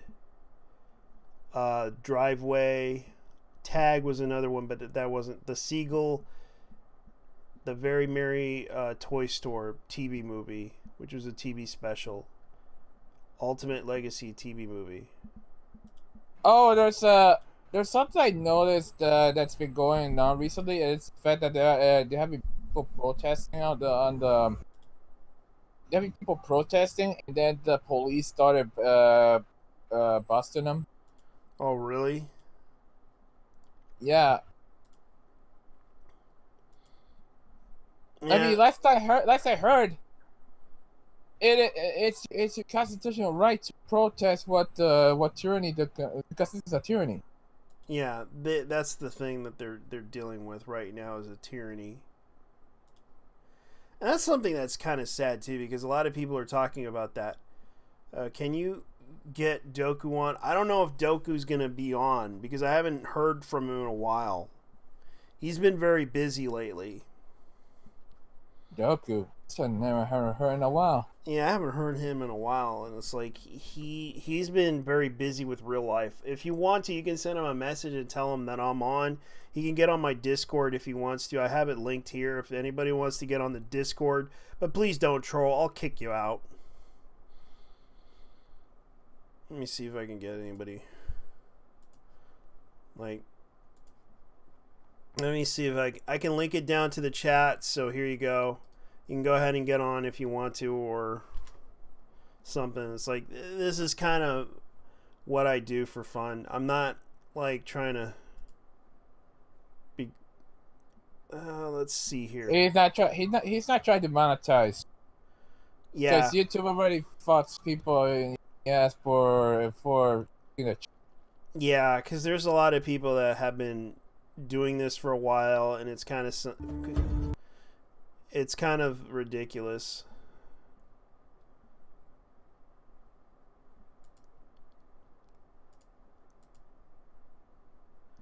Low tier guard is under fire for transphobic rant against Claroblast. Let me see, who's Ceroblast? Low tier god. Low tier god. Oh god, that nigga. Yeah. I mean, have you seen the dude go though? Holy shit. Yeah, so Claroblast is a trans woman.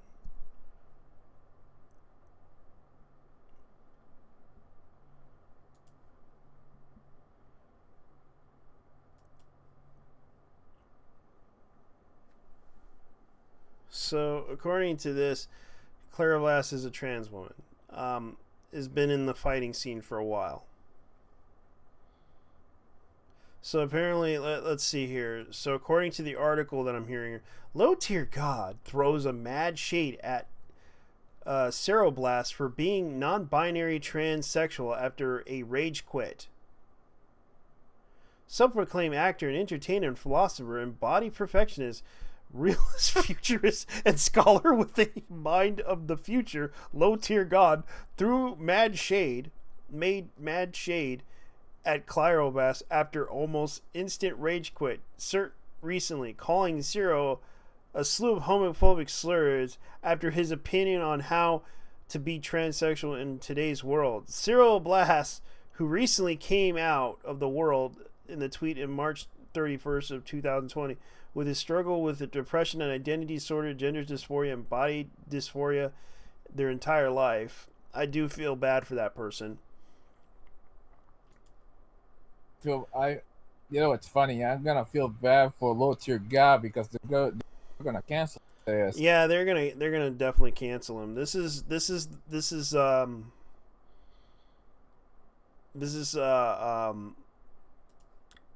Ceroblast, non-binary trans woman, she, they, them, Twitch partner, content creator, influencer, Shinshingimi.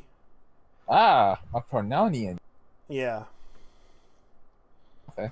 Yeah, that's pretty much who this person is, and this is the video that they had of Low Tier God saying this. Let me go ahead and post it. Let me see.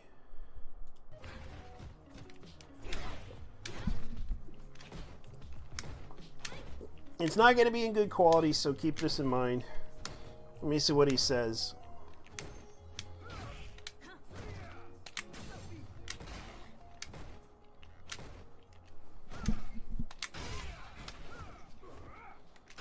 Well, at least one thing is spot on regarding the guy's name. That's exactly why I got this dude blacklisted. He ain't trans. He didn't fucking get his dick slit. He ain't got the balls for that. If you're a real tranny, a real transsexual, cross-dresser, whatever the fuck you want to call it, get your dick slit. Stop being scary. How you gonna go 50%? If you really about that life, get your dick split like a fucking hot dog. Let them tuck it in. Make a pussy and a clitoris out of your dick. Scary ass motherfucker. While you sitting here playing Street Fighter, bitch. Playing that shit 24/7. Really be about that life and really get your dick split and turned into a vagina. How the fuck you gonna go halfway? If you really gonna do it, actually get your dick turned into a fucking vagina. I don't respect niggas that do that. How you gonna want to be a woman, right, but still keep your dick?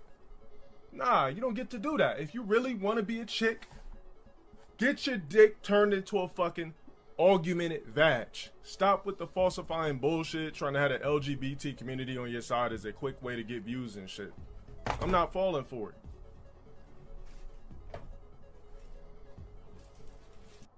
That's what. Okay, so low tier kind of rage quit. That's what happened.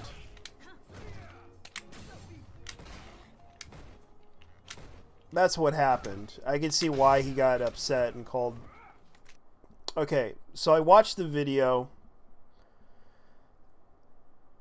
Low tier kind of rage quit. That's what happened. And that's what he said to the people on. He kind of talked shit about Zero when he kind of rage quit. That's what happened. Damn, that part where he tells them that he should get his dick, that they should get his dick split like a hot dog. God damn it. Yeah. That was hilarious. Yeah.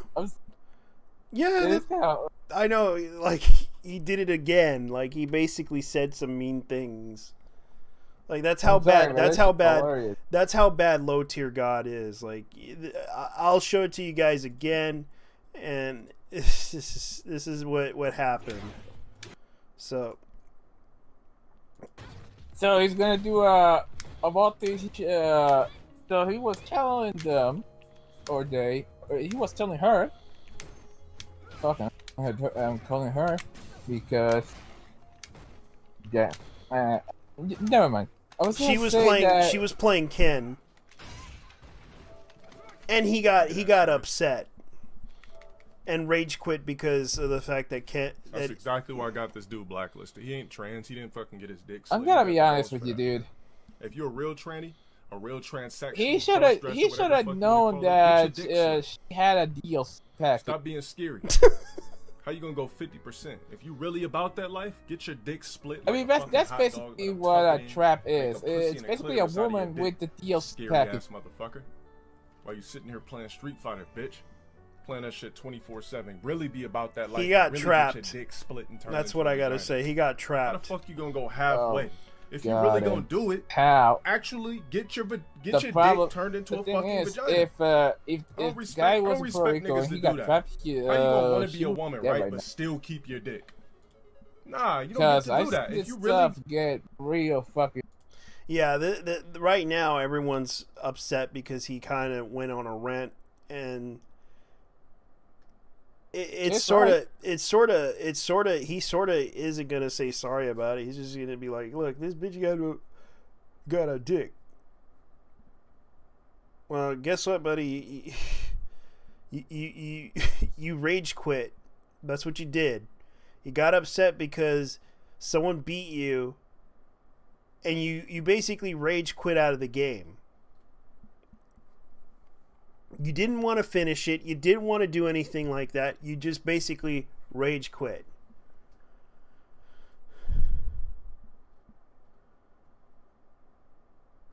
That's all he did, was basically talk shit about a person.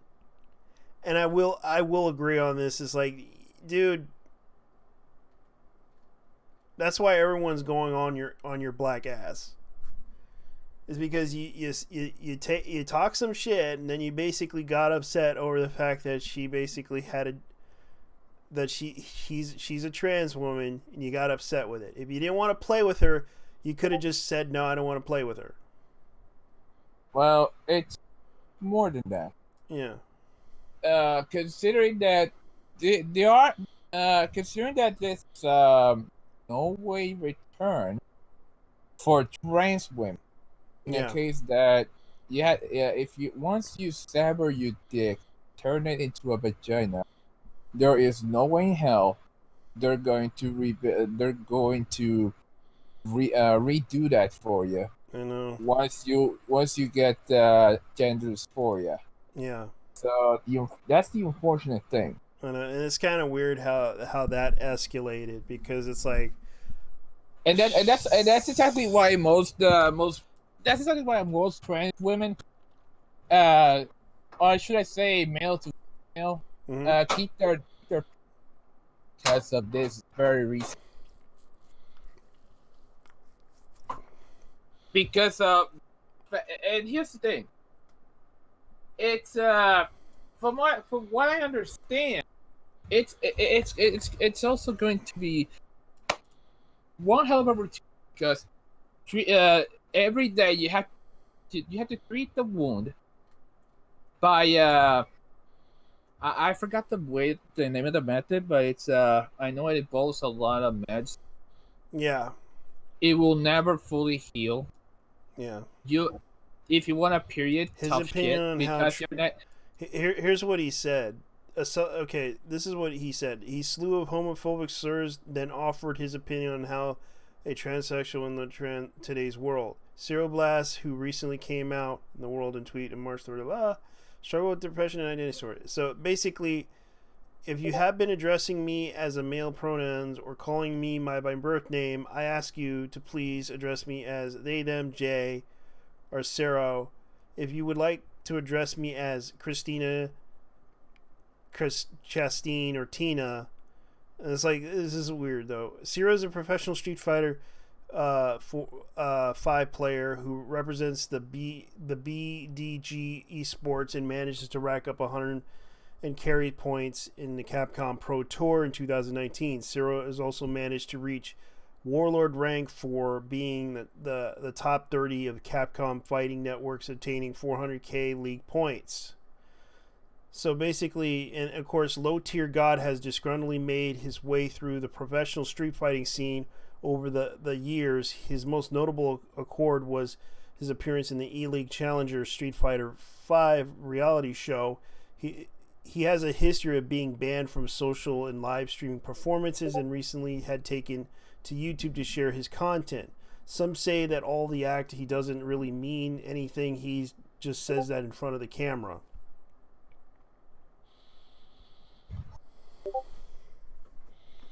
So yeah, it's kind of, you know, this is not the first time, you know,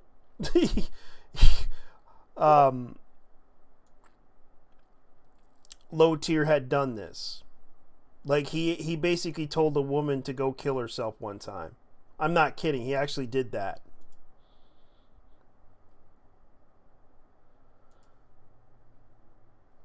Hello? Hold up. Oh, sorry about that. Oh, wait, so Low Tier God tried to... Like, I remembered Low Tier God didn't do this the first time. He's been through controversies before. From what I heard from Mythology 101, Low Tier God also got into bad with several YouTubers. Oh, yeah. Oh, yeah, he did. Over the past decade, he did.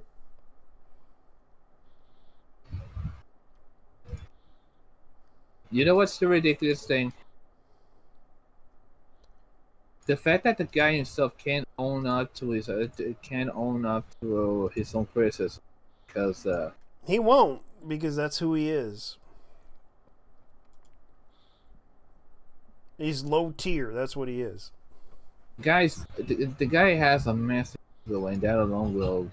He has a massive ego. That's the problem with him.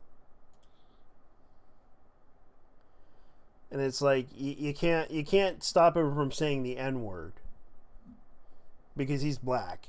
And even if you try to stop him from saying the N-word, that's racist. That's like someone told me to stop saying beaner or stick, because honestly, that's ridiculous. That's honestly ridiculous. I know. It's like he's allowed to say the N-word. Sure. Now, low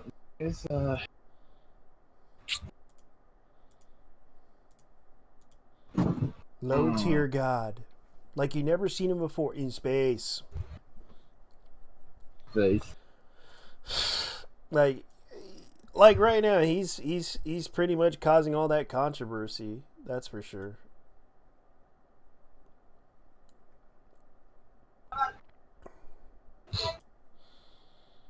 Let's see here. Sir, we are closed for the we're closed for the Cornelia virus. The pool's closed, motherfuckers. We can't go because of the virus. Let's see here. Let's see what else. Oh, Comic Book Girl came back a week ago, made her own content finally. She decided to stream on live. Like a day ago, she did this. Get ready for the War Club. She actually finally released her videos. But now she's starting to dress up as a man, baby. Yeah.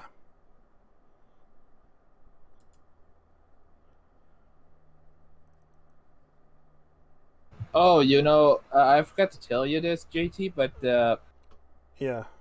I think I remember that Law Y is stream. ADB Podcast. Oh yeah. Has a stream right now. Oh really? Yeah, it's called China State Sponsored Racing. They really are trying to get arrested. Dude, they're in LA. The guys are in LA now. You're not trying to get arrested over there. They're trying to get arrested? No, what I mean is regarding Surfside and Law Y, they're currently living in the United States. Oh, that's a big surprise. Oh yeah, because he actually has he actually has a work visa because he's a teacher. Yeah, Winston and Matt are teachers, and both of them have what I would say.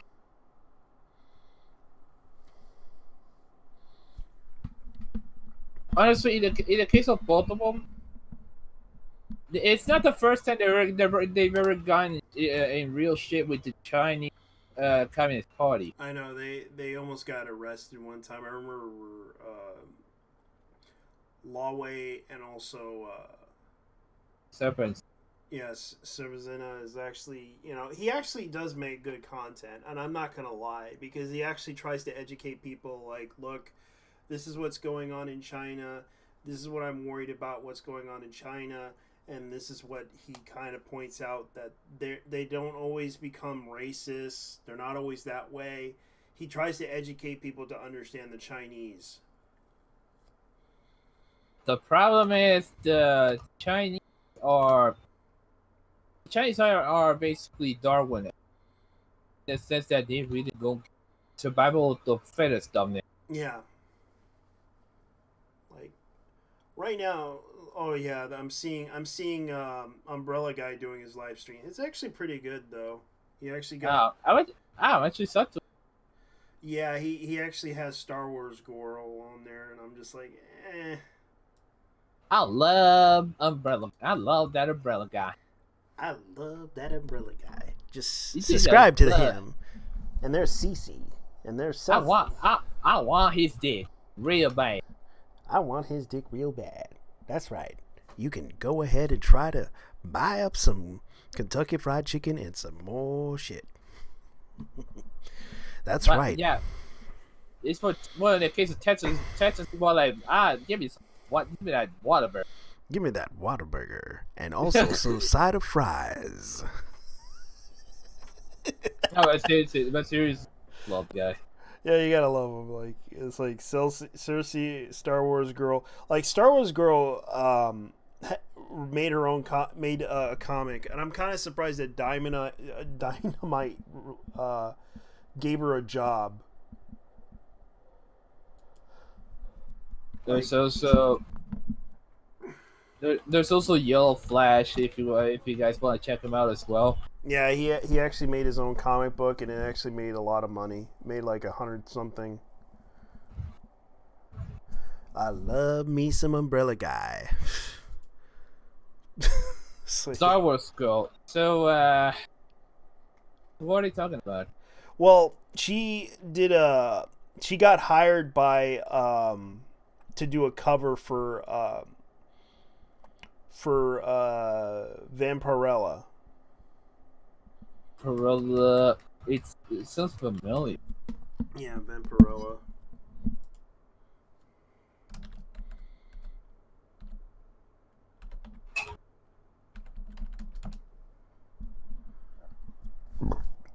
Vampirella. Let's see here.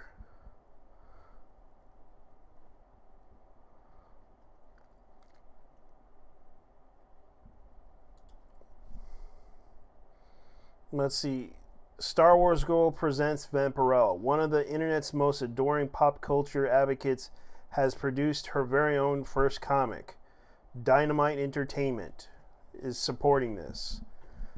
Anna, aka the Star Wars Girl, makes her mark on comic books with her first cover for Dynamite's record-breaking series. Anna loves Vampirella, and she's sharing the love with her friends by offering an addition to choosing. Like it's the same exact art style. Like, I'm going to show you guys something. It's the same exact... It's like the standard edition, the Hollywood edition, and the Virgin edition. Where's the nude edition? It's the same exact thing. It's one picture, and they're selling it.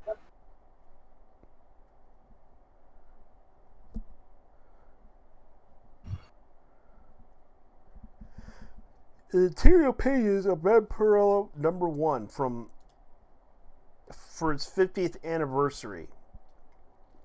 So they basically gave her a job just so they can make up. So this is what's going on. Okay, it seems that IGG campaigners' first screen you go upon you selecting the tier won't calculate the shipping cost. Once you confirm you understand where they're getting into the final minimized payments displays shipping costs what you select. Any chance would I get a poster? I like that black and white one on the wall. We're currently discussing the possible items to add. You should think of the reward tier and sign redraws and frost blades or something like that, and think of $10,000, $100,000. Like, Star Wars Girl is making like 20,000. Like, it's directly like 20 something thousand right here, and it's like going up.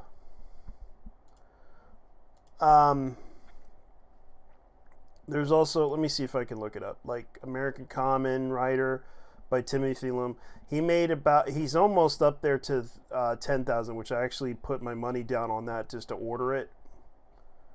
The America, the Masco Common America. America. Yeah, I actually invested in that one.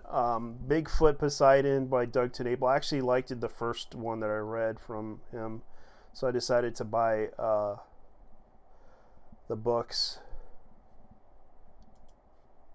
I actually bought this one, which made about, let's see, $100,000. It actually made about $100,000 from Golden Eagle.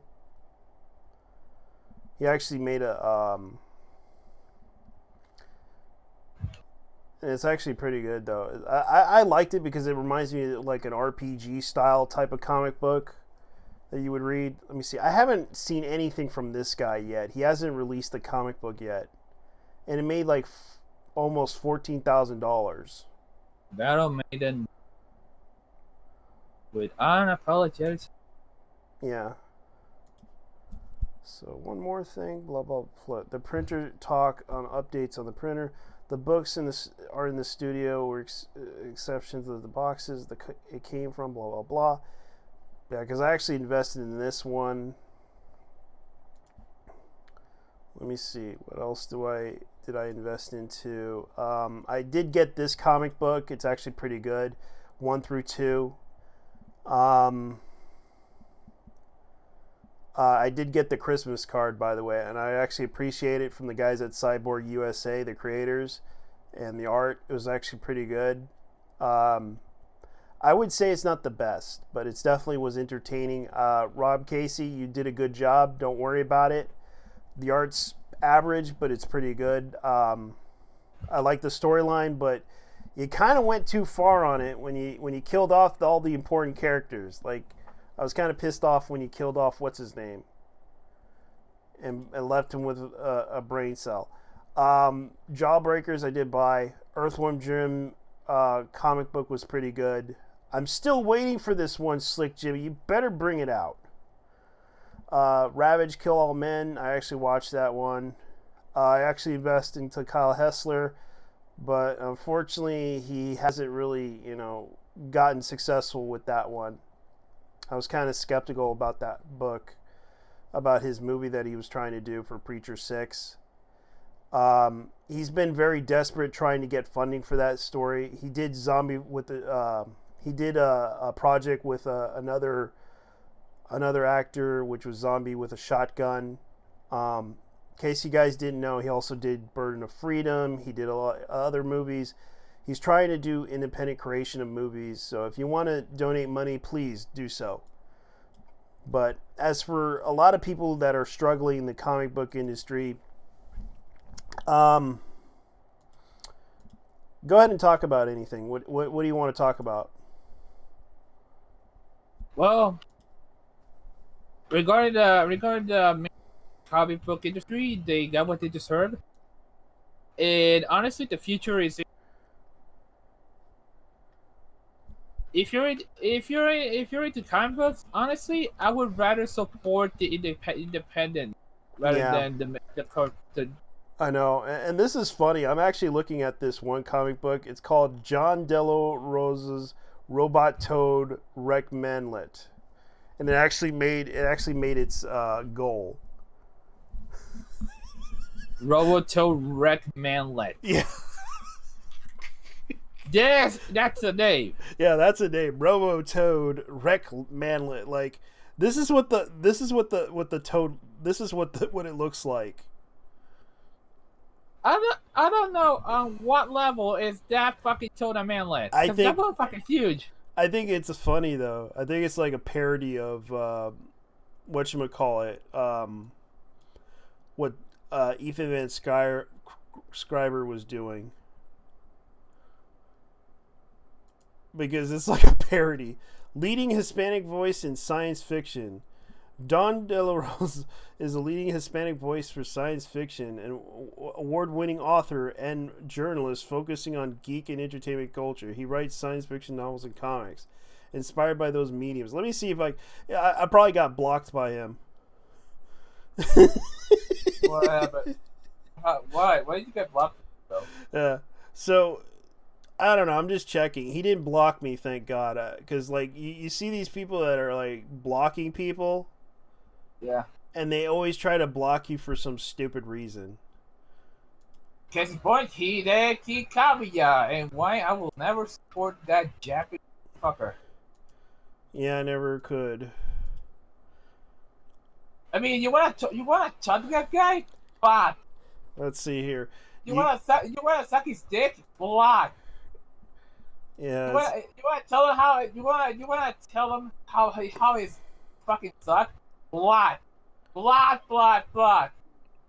one is safe from my 25,000 block list. Yeah. So I thought it was kind of funny though, because it's like a parody of Ethan Van Sciver comic book. It's like Robotoad Wrecked Manlet was actually a really great idea. If anything, you guys should subscribe. It looks like bad art, but it's funny. Yo de la Rose. Yeah. Right. Like it's like a robot toad. Okay, so let's see. Here's the story. In 2020, BattleBots are the hottest new internet blood sport. Preston has made his finest boy yet, something in the transfer BattleBots forever, but the Battletoad be enough. Bots have 3 rules: steal underpants, 2 question mark. It's like profit survives the battle. Oh wait! Steal pants. Oh, I see the reference. Yeah. He's basically making him. Which I think is a really good idea, though. It's like, you know what? Make a parody of this. Definitely make a parody of this. This is a great idea. But no, I mean the fact that parody of the Trials of Governments from South Park. Yeah. All right, so let's see here. Ethan Van Sciver's Cyborg Wreck Planet 2. It raised it almost about $250,000. Over a quarter.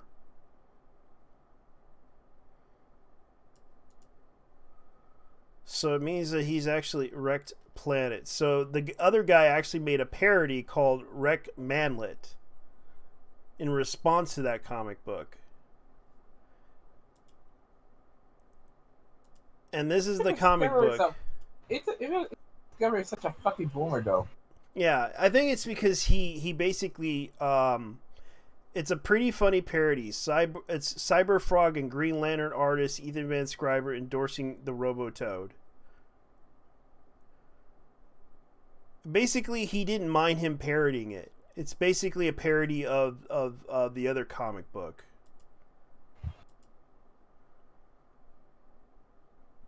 Right planet. Robotoad, Wreck Manlet with Ethan Van Sciver's Cyberfrog, Wreck Planet, which I thought it's a cool idea. I would buy this. I would endorse this, just because it's actually it features a really bad drawing of a robot toad. So yeah, it'd be funny. And he's asking for Wrecklet Manlet Ash Can. So what's Robot Can? Okay, so it's basically an Ash Can. A copy of Robot Manlet plus Super Duper limited edition Gamma Tube Ash Can. 8-page prequel story of Wrecked Manlet about a live streamer gone haywire. Guy's making a parody of it. That's pretty much what it is. And it's like, it's making almost $250,000. That's for Ethan to get that much money. John De La Rosa is probably going to be getting like around 10,000 if people support him. If they can prove that diversity can win through the power of love, as they claim, through the magic power of love, through the magic beans that they claim that the comic book industry needs in the community, diversity and all that other stuff, they need to prove it by donating money to this project, because you guys say you're so inclusive, you guys say you're so powerful, but you guys don't prove it. This guy needs to beat Ethan Van Sciver's comic book by almost this amount.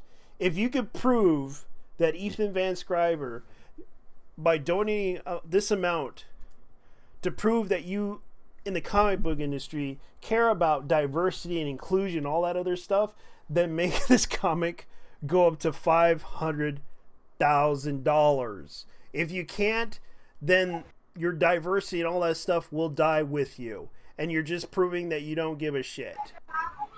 So take care, guys. And good luck and Godspeed to this comic book. Because I surely ain't donating money to this. But maybe I should. Should I? I don't know. It's a crapshoot. I don't know. These donations always crapshoot. I know. It's like a lot of the comic books that they have right now, they're independently made, they get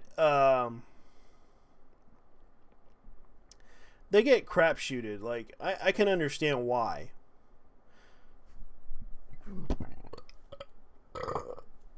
Like, excuse me, sorry. Go ahead and talk about anything. What's on your mind? Oh, what's on my mind? Well, how are you guys the lockdown right now? I'm doing okay. It's just I still have to go to work constantly at my job because essential. But it's an essential job, And plus, they have to check your temperature. They have to check your when you enter, because they want to make sure, and they ask you questions. Are you sick? Are you this? Are you that? You have to be pretty honest with them on those things. Otherwise, they'll probably not take. They'll probably tell you to go back home and rest. Or if you feel a lot better, you can come back. Or you gotta wait 2 weeks. Yeah, quarantine. In Puerto Rico, they're actually going a bit further. Yeah. By actually forcing to wear masks. Yeah. Whenever they're going out. The problem is, not everyone has masks. I know. I mean, how the hell are they gonna do their shit if you don't have a mask? I know, and people have to resort to making makeshift masks. And I know that I had to appreciate that the people at the store gave me a makeshift mask because it was that bad. It was. I had one myself. Yeah, and you have to be forced to wear those things because the reason why it doesn't prevent the virus, but it does prevent the spread. That's what it does. When a person's infected, it covers your mouth, and when you cough, it protects that person. It protects the strain of it from coming out from far distance. It basically lowers the distance to where it doesn't infect the person. It basically leaves it in the mask, so the germs in the mask, so it does not come out. The other thing is, you had to constantly disinfect it with alcohol. Otherwise, you will still spread the bacteria. Yeah. I see this as you still spreading the bacteria. Yeah. Because the germs themselves can stay in it for 7 days. Yeah, and I had to buy this thing called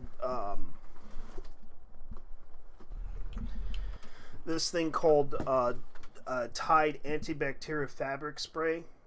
Uh-huh. It's from Tide. It kills like 99% of the bacteria as they claim on this thing, but basically it smells like I can spray it out there as you can hear it. Yeah. Like it basically kills some of the bacteria, but it's a fabric sprayer that basically kills like bacteria, but it smells like whatchamacallit. It smells like Febreze. Something like that. It smells like Febreze in a way. Well, in our case, we've been resorting to making that antibacterial spray out of vinegar and water. Oh yeah. It's not as effective though. But it helps. But did you try using Vicks Vapor Rub on it? Yeah. Yeah, you'll probably have to do that because that's what I had to do. Vapor Rub, the number one Puerto Rican solution for everything. Yeah, Vicks Vapor Rub. Yeah, because that's what my grandma gave me when I was a kid when I was sick. But really, can you use Vicks Vapor Rub on one of those? No. If you have a cold or something like that, it's useful for that.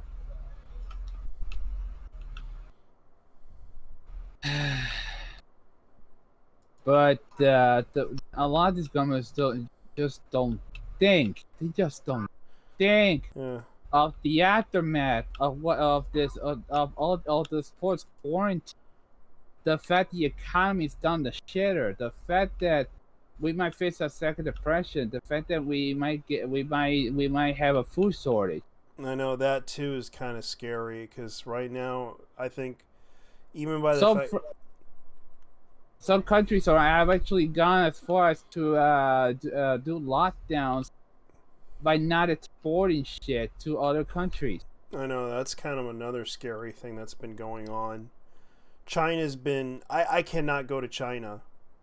I cannot order shit from China. I tried to order a mask and Amazon said, "Oh, it's coming from China," and I'm like, "What?" Yeah.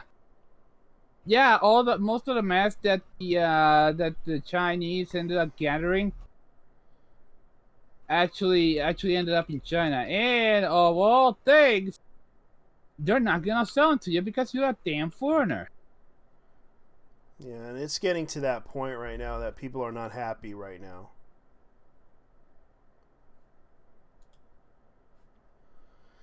Honestly, it's right now. People are even trying to make their own versions of the mask right now. Oh, and there's the other problem: the Chinese masks that are being exported. Some from what I've seen, they're either tampered with or they're not made very well. They're done with. They're really bad quality. Yeah, I know. I heard. That's why I said I didn't want to. I found out the mask that I was getting from China, and I was like, "Fuck, motherfuckers!"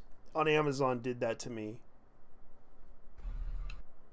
That's why I always check.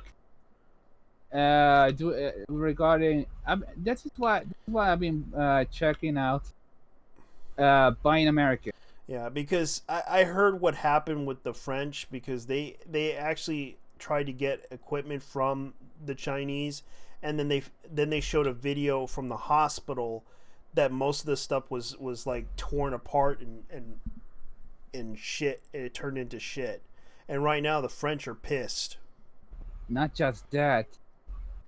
Not just France, but Spain, the Czech Republic, Czechia, and Spain are also being dealt with really, really shitty products. And from what I understand, in the case of the United States, and this is actually really amazing, South Korea decided to donate the mask.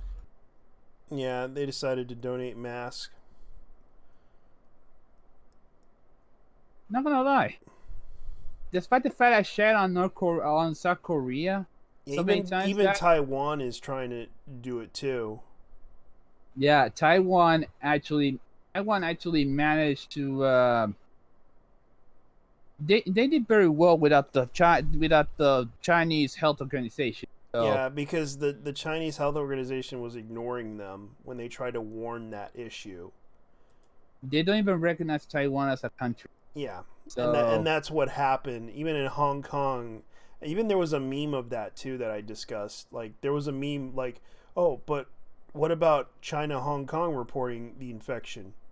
And you see the Winnie the Pooh meme of it. Yeah, it was sad, but it's like, man, these people. It's like that's why I actually had to make this title "War at Home" because people were pissed. We're in trying times. I know, and it's really bad. Like right now, it's causing a really big divide. Dude, in some countries, they're actually beating the crap out of doctors because they're not wearing masks. Oh yeah, because they don't trust the doctors. That's how bad it is right now. Like in some countries like Mexico and in other places like Ecuador. Yeah. Oh dear God! Have you seen the shit that's going on in Ecuador right now? Yeah, it's that bad. Yeah, they ended up calling the National Guard because people were burning corpses of their relatives. Yeah, because they all probably died from the virus, and that's the only way you could stop the virus is burning the bodies. And then there was a Memology 101 video about a Catholic priest blessing Honduras with cooking oil, and it ended up lighting the fucking mountain on fire. I don't know what to tell you, Father, but blessing your country with cooking oil instead of holy oil was a terrible idea. I don't know what he was trying to do, or either that he was just like, bless thee, for the holy oil will cook upon the Honduras people. May they all burn in cooking fire of the Holy Son and the Holy Ghost, and therefore be blessed with the ability to see the fire and run away from it. Oh. I will not joke about that part. I know. I feel bad. It's just it's sad. It's just that it's just people don't know. It's just because they don't have the holy water, but you can bless water. Normal water, you could do that. You can get a gallon of water. It's like you could have just used holy water instead and bless the water. That's what you need to do. Like, you can do that. You're anointed priest. You should know this. Of all things, instead of using cooking oil to bless your country, you could have just used holy water, man. Because honestly, Honduras is doing some real shit with that forest fire. Yeah, it's like they could have just went like, look, they could have just went like bless, because he could have blessed it himself. Like there's the water. Put the cross water in there, like put the cross in there and bless the water and say a prayer to the water, and then go out on the helicopter and then put out the water. Simple as that. But no, he decided to put cooking oil. I don't know why he would do that.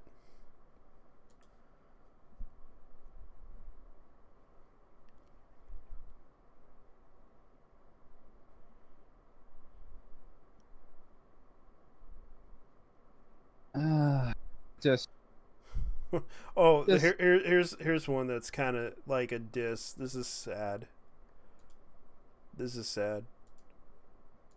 Copy.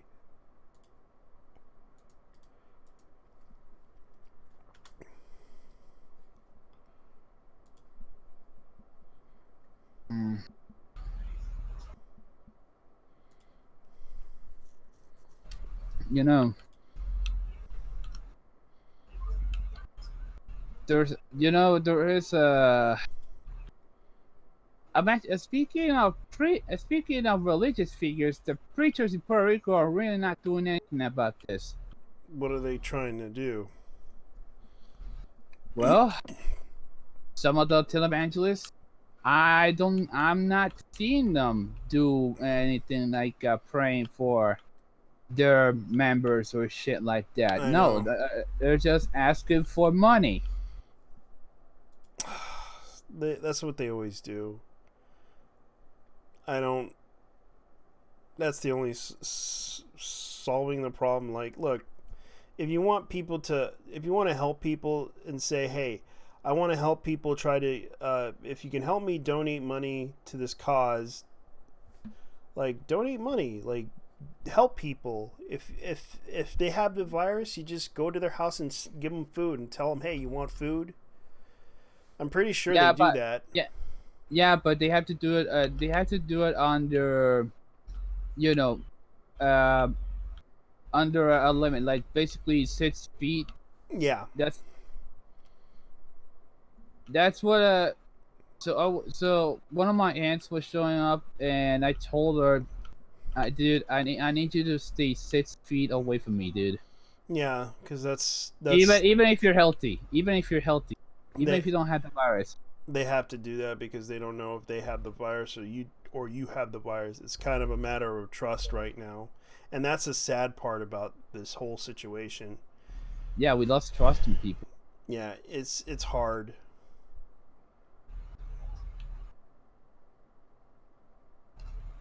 I mean, I do get it. Don't trust anybody, but goddamn, dude, there's a limit. You can't trust your loved ones. Yeah. It happened. It happened in my house as well. Me and my got into some arguments about the mess and shit, about how we should clean up everything, the packaging for the food that we get. Yeah. Just like you don't have faith. Look, it's not that I don't have faith. I do believe in God and all that. But damn it, dude, we're trying. We're trying not to get this motherfucking Chinese virus. I know. And it's scary, man. It is very scary, and people are trying to survive this bullshit. One of my nephews, however, the dickhead started. Seriously, this dude's a fucking dickhead sometimes. And he got sick. No, he's not sick, but he's trying. He always shows up here whenever there's money, and I tell him, dude, I don't know about you, but we're in a fucking quarantine right now. Now it's not the time to be visiting people. I know. But still. It's a bad situation. And of all things, the guy works with fucking prisoners. Jesus. Yeah, he's a prison guard. I didn't know that. It's getting to that point.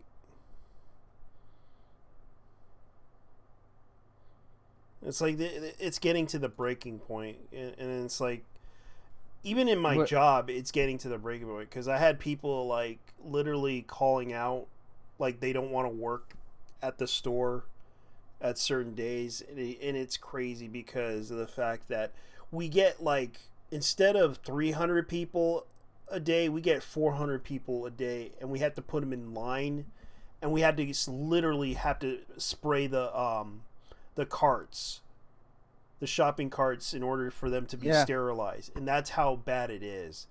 And I'm kind of scared around people. And there was even one time I saw a guy in a hazmat suit, like he literally showed up and he had like this machine on his back, and oh damn, yeah, and he was with his two kids, his wife and his son, and they weren't even wearing masks. He was wearing it, and I was just looking at it going like, oh, they're actually letting one person at a time. That's how strict things are in regarding the markets here. Yeah. If you don't have the mask, you're not allowed in the store. I know, and that's how bad it is at the stores right now, in the supermarkets right now, because they have these rules where you have to follow them. You have to be 6 feet away in line. You have to let us sterilize the carts. People kept bringing in the carts. Like, they were literally taking them in. Like, I can understand some of them had walking problems and they have to use the cart as a crutch, because I don't, but we have to wipe them down in order to make sure that they're sterilized so that customers can feel safe, and that's the reason why we do that. I appreciate that, to be honest. Yeah. Because it just means that you guys care about this pandemic. Yeah, because we actually do. We actually are the only store, because in where I live, that's what's going on. And we actually do care. And they actually, like most people, I was kind of thankful that they gave me, even if it's a makeshift mask that's made out of like, out of rubber bands and such, I was kind of thankful that they made it for me, because they knew that we were all struggling out there, trying not to get infected by people. We were working our asses off trying to put out the food as best as possible, because it is very stressful.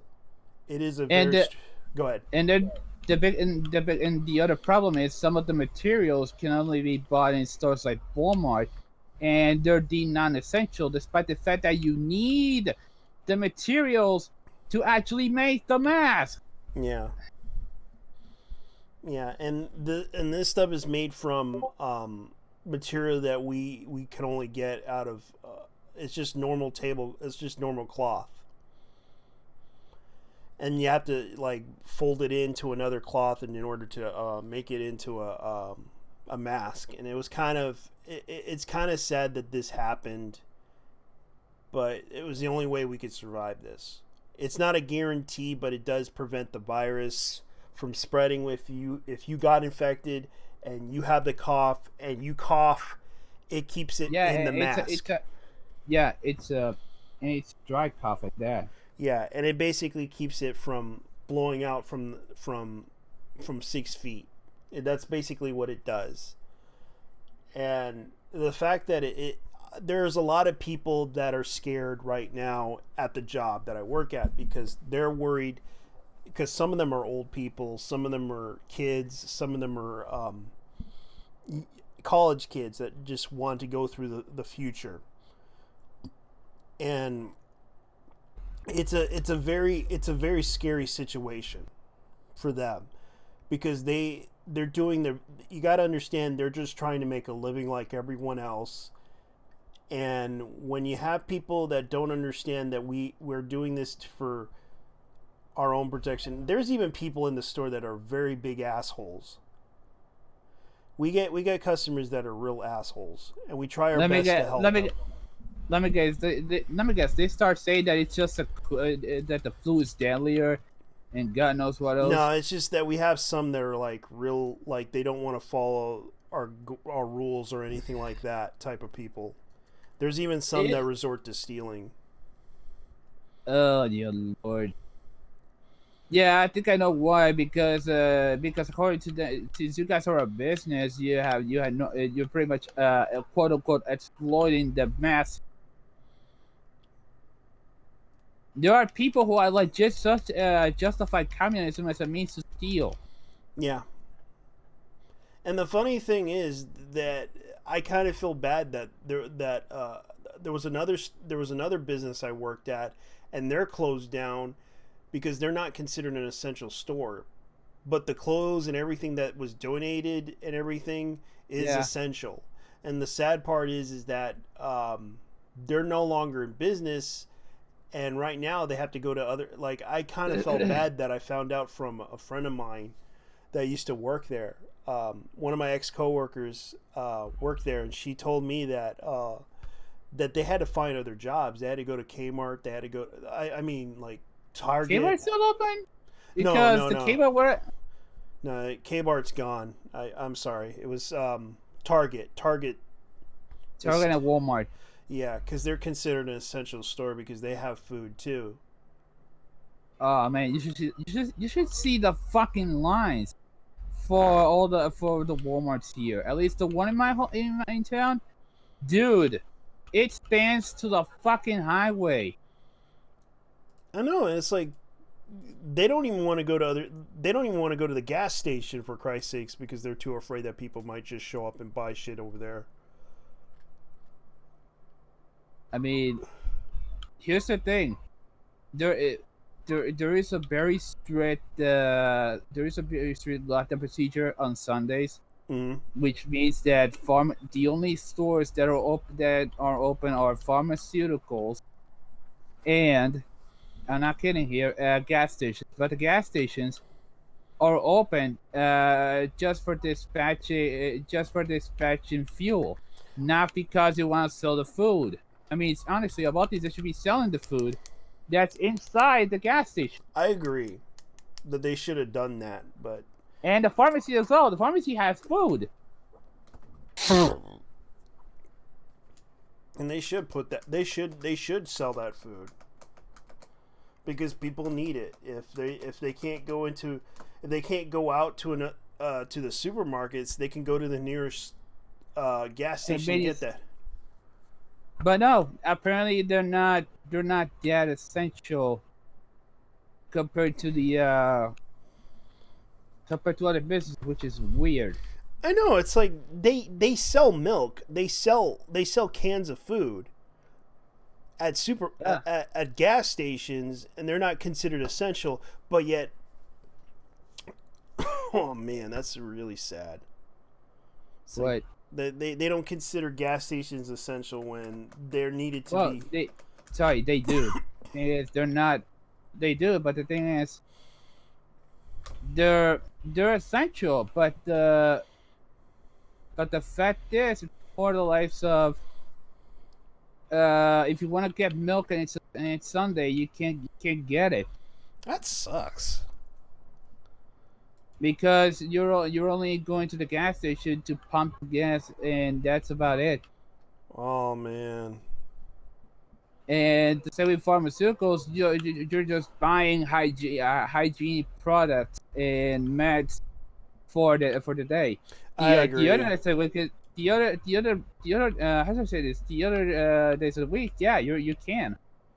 It's kind of weird how they do that too. It's like they dictate how we should consider certain things to be essential and non-essential. Like, but they considered a dildo an essential at Amazon. Or an abortion clinic an essential place. An abortion clinic? Yeah. Well, let's put it this way: the virus is considered. Well, let's put it this way. I kind of feel bad when I heard the story about the virus that it can kill the mother if the mother's infected, also the baby. Oh. Yeah, that's how bad that virus is. It can kill a mother, it can kill the baby with it. I think the youngest that we had in Puerto Rico was a 2-month-old baby. Yeah. I mean, the kid was just born like 2 months later, and then the motherfucker got struck with coronavirus, and now he's. Oh yeah. Imagine that being born 2 fucking months, and you didn't get a chance to live or grow up. To live, yeah, because there was no chance in hell that kid was gonna survive. And that's how bad it is. It's like the stuff that's been going on in the country. And if you want to protest, apparently protesting is non-essential. Yeah. Really, we've gone to the point where protesting about our rights being trampled because of this fucking quarantine is non-essential. Yeah. Even this is something that the founding fathers would rage up. Basically, if you believe that you deserve safety over freedom, you deserve neither. Fuck you. Yeah. Because they do this a lot. There's a lot of people that are like bullshitting this stuff too. Oh, there's something else. Apparently, gaming products. How the fuck is gaming non-essential? There are kids being locked down, being bored out of their fucking minds right now. I know. And it's not and right now they I don't even know why seeds, like planting seeds for is not considered essential. Because all they're doing is like putting up a garden and everything so they could be self-sufficient. Nothing wrong with that. Yet they're doing that in certain states, which I find pretty stupid. Because if people want to plant their own freaking food on the ground, let them. If they're gonna, yeah, it's not like they even have the right to have that stuff. I don't know why anyone in their right mind would ban people from buying like planted seeds for like vegetables and other things and fruits, and they start to say, "Oh no, you can't have that." Yeah, because apparently it's I'm not gonna go conspiracy and shit, but Monsanto and shit. Yeah, no, it's like they do this a lot, and I don't know why they do this. Because apparently, I don't even know why. I mean, we've been planning. We've been making an effort to actually plant things in our own home. We've been buying fruit, and we've been planting whatever we could get our hands on, like tangerines and bananas. Stuff like, I know you guys got bananas everywhere. Dude, there's I personally have a couple of Oh shit! Plantain. Yeah. A couple of plantain plants right here. Yeah, that's pretty much what you guys have there. Yeah. And it's like you can even make gandules there too, because you can. Yeah, exactly. We also have pigeon peas. Plant next door. Yeah. The problem is when shit hits the fan, they might try to steal them. You know. Yeah. And we might not have enough. So, I've been thinking about it, and since guns are essential, you could either get a gun or a hatchet or just about anything to defend yourself from thieves. You know. I understand. And it's like it's scary. We can't even sell guns we can only sell bullets. Oh, just ammo, but not guns. And apparently they're limited to like 5 a month or something. Yeah, pretty much. Because they're afraid that there's going to be a rebellion going to happen. A revolution.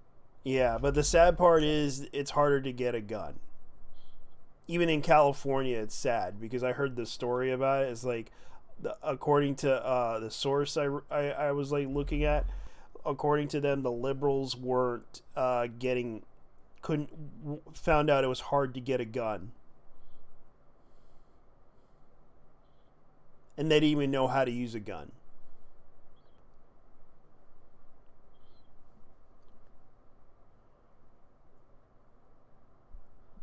Yeah, we're going to the point where even liberals are buying guns at themselves. Yeah.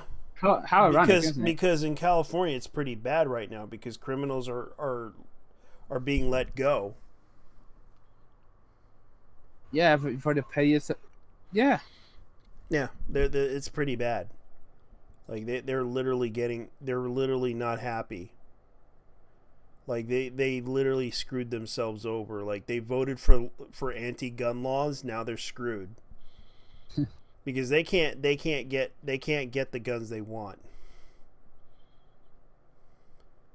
Well, that's what you get for living in an ultra liberal state. Yeah. That's and that's why a lot of people don't like the liberals, because of the whole gun law thing. The only thing I believe that guns are a responsibility. Yeah. They are a responsibility. You use them accordingly. If you use them for hunting, I can understand. Hunting, protection, and marksmanship thing, that's fine. Mm-hmm. I don't have a problem with it. But because I used to know a guy who owns guns. The problem is you have people that try to abuse the system and use it to commit harm, and rob. Yeah, and that was the biggest issue. Like, and they assume that these people are trying to defend their guns, therefore they're terrible people. The reason why they're defending it is because they believe that their rights are being violated because of one person decided to abuse that and try to get away with it. The problem is that there is a black market for this. The black market is the problem. Like, people can easily sell a gun in the like, I used to remember one time a guy killed himself and they stole the gun and they had to sell it to someone that I knew. He was considered like black market. Yeah, he was considered a black market type of person. And I used to know this guy. He was a real cool guy. Really cool guy. But when it comes down to it, they tried to sell it to him for like $200. Basically shady deals, and they might treat that gun as a murder weapon. Yeah. The guy committed suicide, and they tried, and the guy, you know what? Did he even buy the gun? Because he bought the gun. That's yeah. It's like apparently that's considered a murder weapon in that case, because they find your fingerprints and in the investigation. Yeah, but the funny thing was they said that they witnessed this person saying, By the way, the person that tried to kill himself, the person killed himself, and a lot of witnesses saw him kill himself, but the gun disappeared.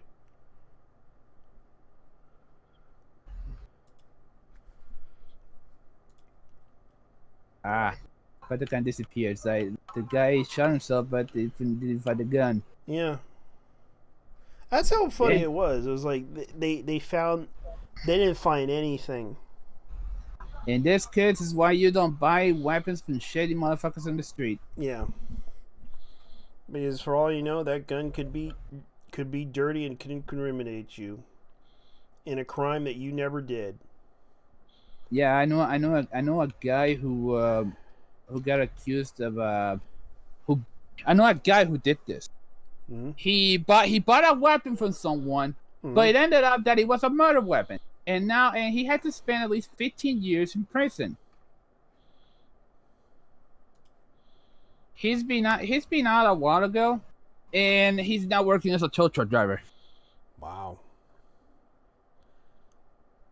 Yeah, because it's like you don't want to buy a gun from them. Well, yeah, he fucked up his life. Yeah, he fucked up his life because he ended up buying a gun from a guy who shot somebody. Oh yeah.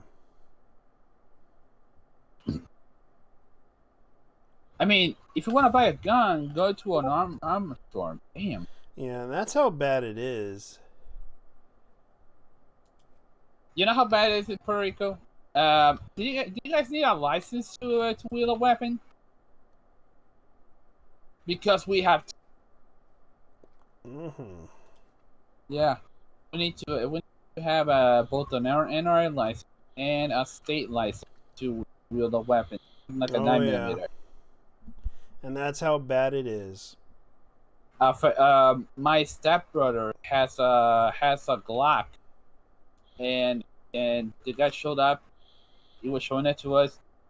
Those things are lighter than I thought. Oh yeah, they are. And it's like, I mean, people. people. That's how people survive on the street. Yeah, my cousin. Puerto Rican credit card. Puerto Rican credit card. Yep, and they sell those guns like candy. Because even my cousin, he used to be a criminal organization, which I'm not going to mention. Please. He sold drugs. And I knew people that sold drugs too. They do this just to make a living, and I understand why they do it. It's like it's hard to do that because it's hard to find jobs around in Puerto Rico. It's hard to do a lot of things around there because the job market is pretty bad sometimes, depending on where you go.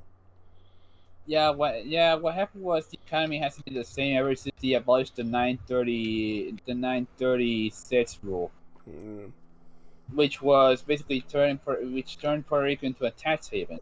Yeah. And then shit went haywire in the early 2000s after, I think it was somewhere between early 2000s or so. That's when shit started hitting the fan. Despite the fact that corruption has been around since the early beginning. Yeah. Anyway. Yeah, it's pretty bad, and a lot of people are kind of upset about this. And this is where it gets to that point where people are not happy with it. It was Martin Niemeyer said it best. People had to do reasonable people had to do unreasonable things. Mm-hmm. And this is the very man who piloted the infamous Killdozer because a family fucked him over. A rich family. Yeah. And they have to resort to a lot of things. Oh, did you see if you ever seen the latest Condancula, it's basically it was basically about a guy who piloted a tank while on meth because the guy had nothing to lose. I heard about that. And the guy, well, his mother died, his father died, his wife left him, and my God, the fact the dude, all he had to do was smoke a ton of meth and drive an army. After, yeah, the dude was assaulted. The dude was in the army, but after a crippling, after a crippling injury, well, that was the last straw. They really try so hard to destroy a person. Oh, did you hear about Elena Pierce and her stalker? Who? Elena Pierce. Like, she used to work for IGN, and she used to work for Haas, and they're no longer around because whatchamacallit, Haas House, whatever you call them, they used to be a YouTube group that they used to work for IGN, then they decided to go at it on their own, and then they got bought out by Rooster Teeth. Shoot, Elena used to work for them, but she decided to go at it on her own. Now she's living in California. Right now she's doing okay, but from what I heard, she's in a lawsuit with the ESA because of that whole stalking thing that happened. So she had a stalker. Yeah, because of the whole ESA doxing thing scandal that happened. And you remember that girl that reported on it? What's her name?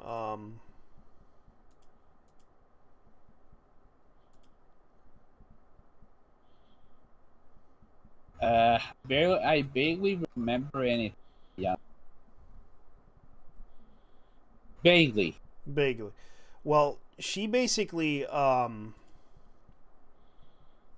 she kind of exposed the whole the electronic games, what do you call them? The ESA scandal, and because it turns out the people that went to E3 got their names and addresses and their emails on their list, and they accidentally put it in a PDF file, and what happened was what's her name kind of exposed that, and they got upset with her and tried to talk down, like she wasn't, that she, why did you do that? But here's what I found out. The reason why they got upset with her is because she exposed the fact that the people that were involved in they use that, from what I understand, Reset Era uses that to attack people in the industry. Oh yeah, it's so they dot. Oh, for dots. Yeah, because it was kind of like they're another free source for them to use to dox people, and of course these are the type of people that got upset with her over this, because they basically because what's her name reported this, and that's why they got upset with her, because she basically tattletaled on the fact that they what's Sophia? Sophia Norwitz? Yeah, Sophia Norwitz. Oh, that was her? Yeah. All right. Yeah, because Sophia kind of pointed this out, like that the ESA was doxing people, and I think I know the reason why they got upset with her because she tattletaled on this whole situation, and pointed out that the ESA was doxing people. And the reason why they got upset with her is because she basically tattletaled and ruined their chances of doxing people. Because, what's her name? Elena Pierce. she found out, and the fact that she had to sue the ESA over this because of the fact that they basically were responsible, and of course, you know, she had to explain the whole situation on YouTube, that she had to sue them because of the fact, and of course I think she got banned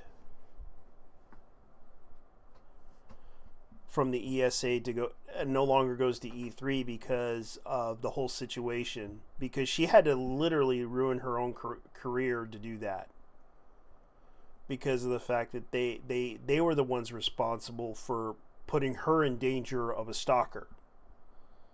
And that's why luckily the stalker got arrested. I'll be right back. Keep informing us on that. Yeah, I will. Good. All right, I guess I'm going to go ahead and post a video here. It's from our favorite man, who happens to be well known in its upper echelon gamer. So let's go ahead and show him in the light of things. I hate this advertisement, so let's go ahead and show it to him.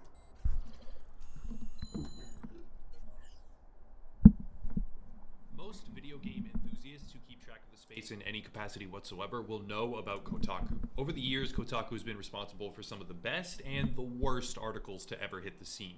But there is a rather obvious pattern here when it comes to the high caliber versus low caliber posts. The subject today is Jason Schreier and his now recently announced departure from Kotaku, citing issues of management and ownership under G&O Media.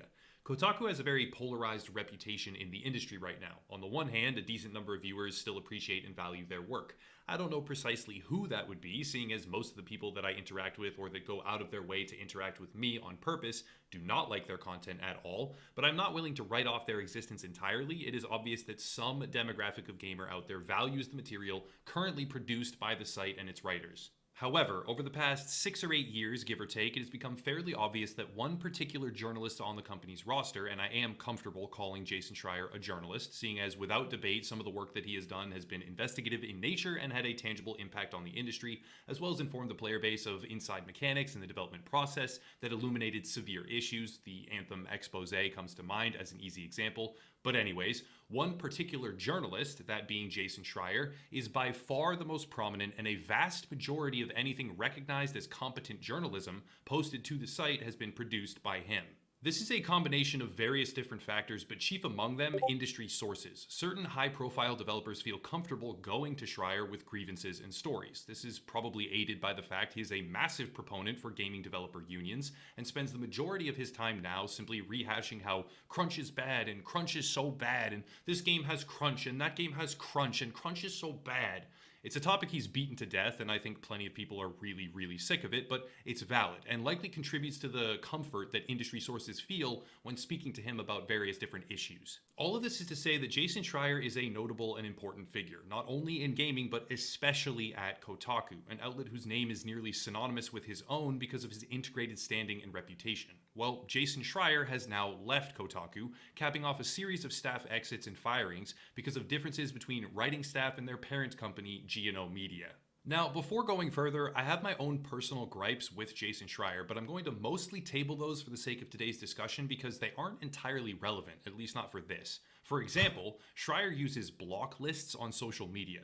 Now, the fundamental block feature is one I cannot really fault anyone for using. It's necessary sometimes, it really is. Despite what some advocates will try and pretend, no, always allowing anyone in the world to say whatever they want to you at any point in time online, that's bullshit, and some people need to be blocked because they deserve it, and they make your life actively worse on purpose. However, that's not what Schreier does. Jason Schreier will implement mass block protocols so that anyone who ever disagrees with him gets blocked. Not just the vicious insults or the clearly miserable bottom feeders who make multiple different profiles to hurl insults because their life is so horrifically worthless that they have nothing better to do.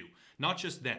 Anyone who even mildly disagrees with his opinions. But even then, I could look past it, everyone could, if there were not further protocols to block anyone who ever even interacted with or follows anyone who ever mildly disagreed with him. As an example, people who follow my own Twitter account, if you followed it during the exchange that led to him blocking me a number of months ago, or if you have ever interacted with my tweets in any capacity at all, you are probably blocked by Jason Schreier. Feel free to go check it right now, without ever having even spoken to him. And some might not even know who he is, but because I said one thing he didn't like, they are all blocked too. It's a little bit absurd, and just one example of my issues with him, but the rest are pretty much irrelevant, so I'll move on. Jason Schreier leaving Kotaku is effectively like the captain jumping off the ship during a broadside, or better yet, like Achilles leaving the mythical siege of Troy halfway through the battle. Maybe it's a little much to compare him to Achilles, I guess, but when you look at his work versus the work of his coworkers, as well as the standard essay that now gets shat out by Kotaku almost daily, it's a pretty drastic and somewhat unmissable discrepancy. Now, Schreier leaving might be the final nail which ultimately kills the platform outright, or it might be a sign of imminent transition back towards game-focused reporting free from the interlaced activism which effectively alienated a large chunk of Kotaku's own viewer base while turning their material, in large part from actual game reporting, to thinly veiled attacks on opposing political viewpoints. To properly explain this, I'll need to look at a few other topics and take a trip back in time to when Deadspin, another reporting site owned by GNO Media, went through a similar series of events. The first thing to acknowledge is that gaming journalism is absolutely dominated by liberal ideologies. There are numerous examples of this, but a prominent one shows up when Sophia Narwitz reported on a high-ranking inside source interview which disclosed how if you are openly conservative, there is a clique of industry peers who will try to crush your employment prospects. I won't comment on how far the clique spreads, I referred to it as a cabal in my own coverage, but more important than the story itself was the eventual follow-up. On social media, when she was inevitably attacked by those who were unwittingly outing themselves as either close to or an actual part of the very culture she had exposed, Sophia Narwitz asked any and every journalist that she could, name one openly conservative writer in the industry. Just one. There were 0 answers. Not an exaggeration, literally 0 answers. At one point, Lucy O'Brien, the executive editor of features at IGN, went so far as to say, "I'm not going to out the political leanings of my colleagues and my peers, no." However, the question was, name one openly conservative journalist in the gaming industry who works for a major publication.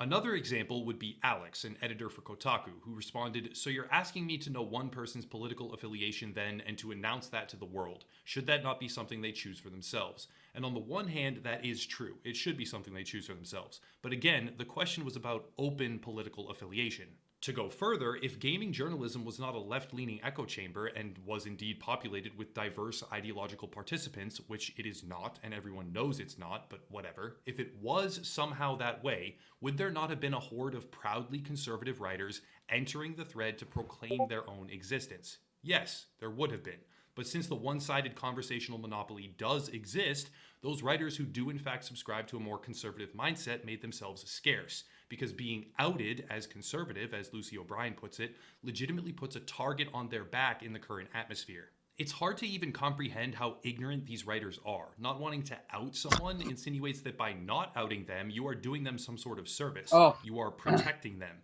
meaning from something dangerous or unwanted, and that if you were to out them, it would have negative ramifications. The entire concept of outing someone who is gay, for example, comes from the idea that it is unknown how the surrounding figures in their life will react.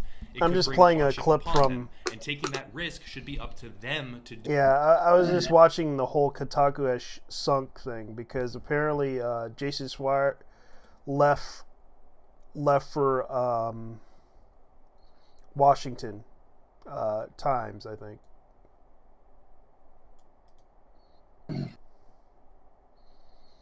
You heard about what Jason Schreier did? Like, he left Kotaku.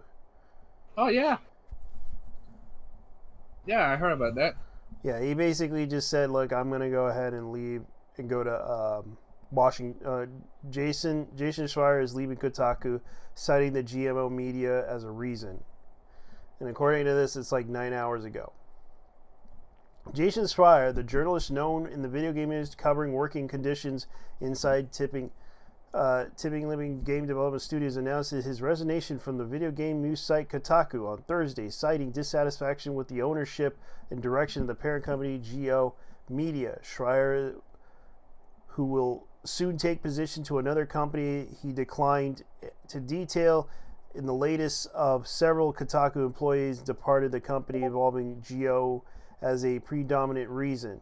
Kotaku has been owned and operated by a private equity-backed GMO media since 2019, when it was sold to by Univision, along with other sites formerly under the Gawker banner. The site network, which includes Gizmodo, The Onion, as well as defunct Splinter, name a few, has gone through a series of tremendous ownership business changes, notably after the landmark Hulk Hogan invasion of privacy lawsuit that shut down the original ownership in 2016.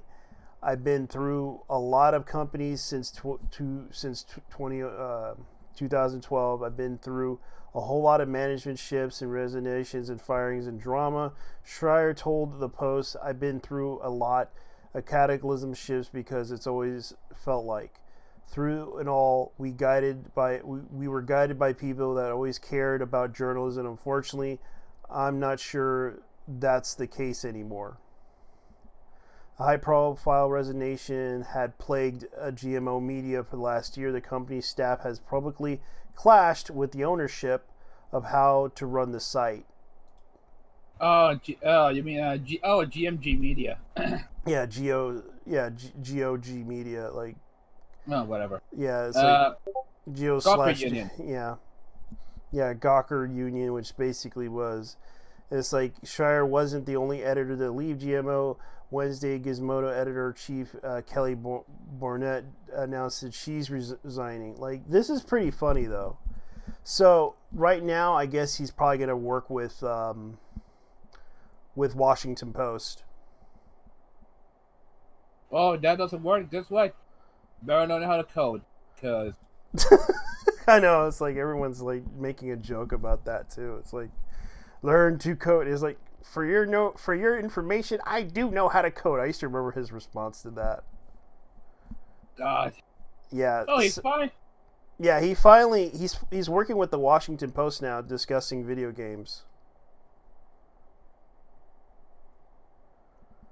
Huh.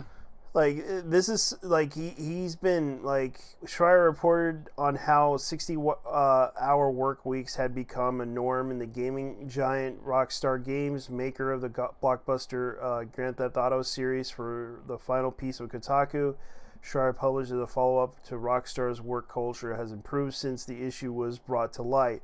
I've been really happy to be someone that tells stories and people who don't feel like they could go any place else, people who feel underrepresented, underdeserved. Schreier told the Post they felt that their company had an issue that they want to speak out, and they don't know how and where else to turn. The labor reporting certainly something I'm proud of.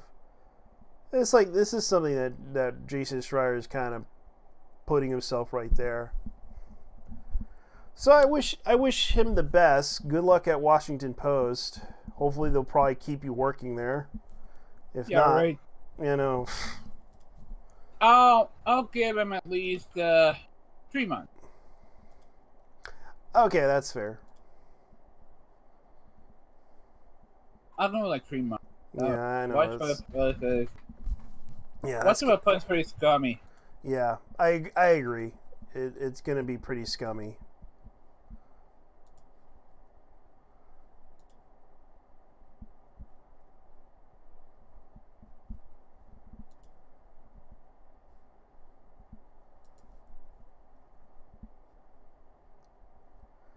That's gonna be fun.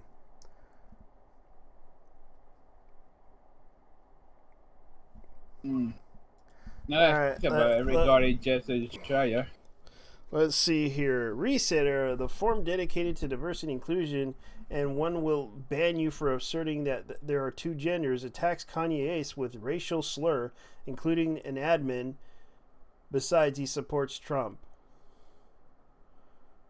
Let's see here. Page 1 of this. Okay, so you mean reset? Yeah, reset trap error.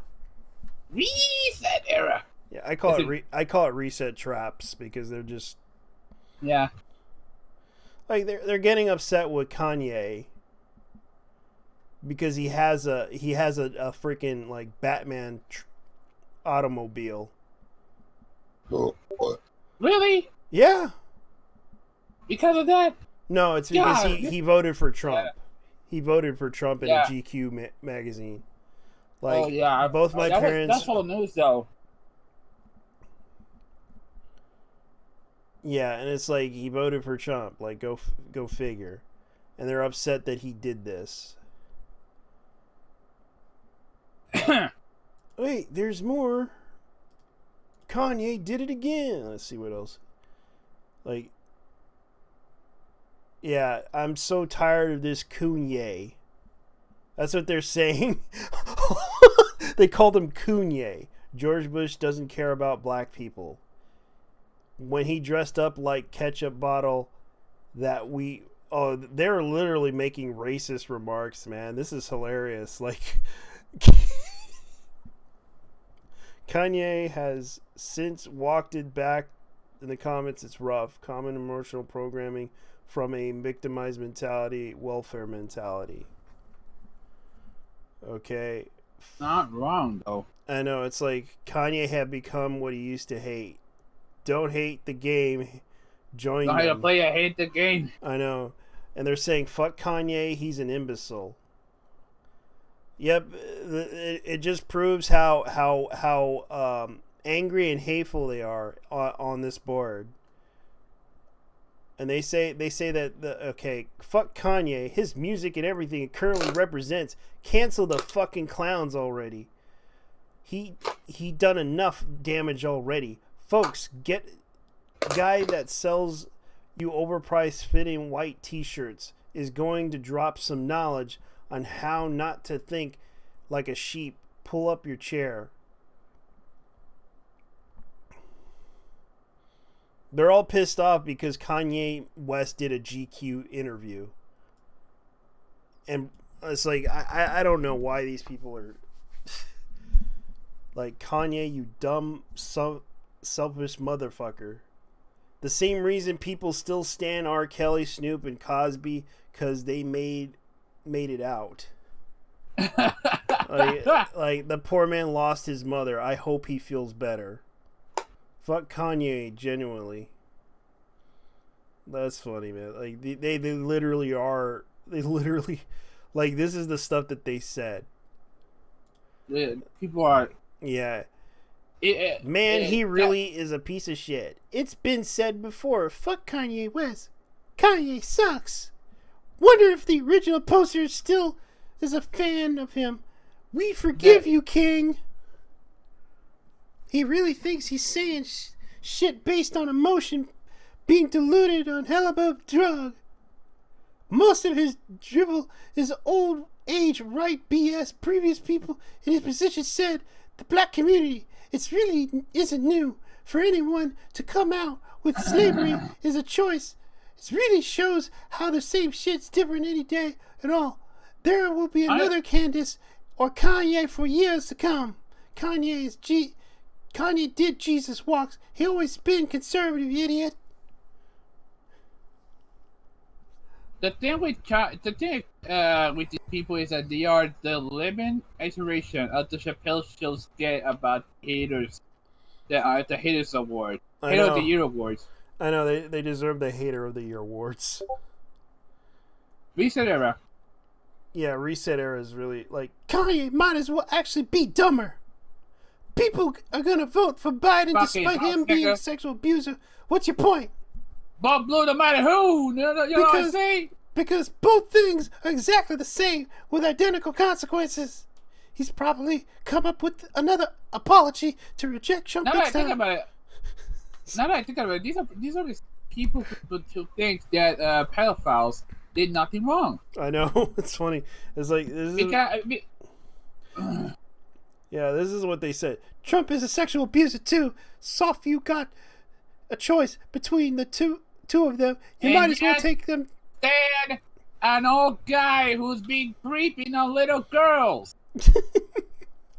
That become a legend isn't about choosing who between the two men. It's like, this is literally, and that's literally because both things are actually the same identical consequences. That's literally my point. This dude is Kim Kardashian's husband, right? I wish his career would end. people are gonna vote for Biden despite him being a sexual abuser. What's your point? Why are you coming up at me like that? Let's see. Are the Kanye stands here?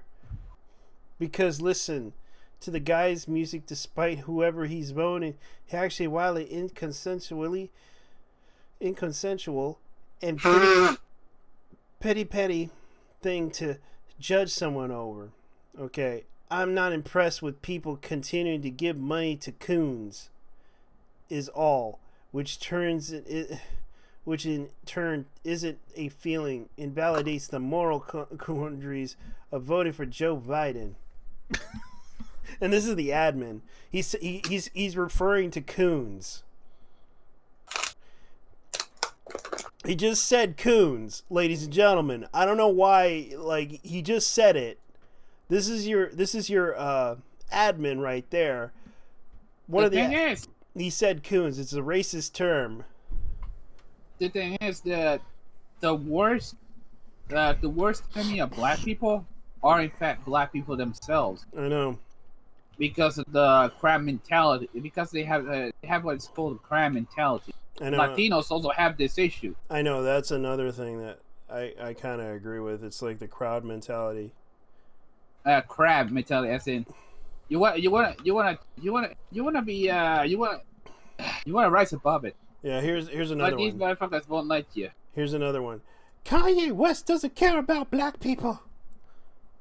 I know, it's like, why does he even like Trump so much? Why does it even like Trump so much? Well, damn, I'm sure as hell not voting for sexual abuser. Guess I'll go with the other guy. Well, it was either that or the communist. Yeah, it's like, can we start a petition to get Kanye West and John Lewis in the same room to discuss this? Really, I want to see ye explain this quote. Kanye West, both my parents were freedom fighters. They actually used it to drink from the fountain, and they were told they couldn't drink from, and they used it to sit in the restaurants where they were told they couldn't eat from. They didn't even fight. They didn't fight for me. They told by white people which white person I could vote for. Laughs. Like, he's just making a joke to someone who literally part of the civil rights movement. Like, this is how bad it is. Like, okay, this is what they say. Like, this is literally what they tell people. Yep. Typical victim mentality. Yeah. Also, fuck GQ for popping up this garbage monster. It's like, some of them do this worse. It's like, it's kind of, fuck Kanye. Quit. Few people here, including that one damn thing term, coon, is referred to the guy, so he went and looked it up in native English. Coon is a racial slur used to permanently refer to an African, Australian, Aboriginal, and Pacific Islander heritage. Oh, yep, he definitely... Oh, you know what's crazy? There's a cheese company in Australia that's called Coon. I am not making this up. Kanye West says slavery was a choice. We forgive you, king. Kanye West is basically trying to speedrun monstrosity. Like, fuck this coon. Like, they're literally calling him a coon, like a racial slur. This is Reset Era, ladies and gentlemen. They have black people like this. Yes. Holy how shit. Come black people could say the N-word? Yeah, this is how bad it is. Because, bitch, I'm gonna tell you why. Since you're a pussy ass bitch, it's because they're black. So you can't, and you can't describe the logic because you're too stupid. Yeah, these are the same people think that negro is.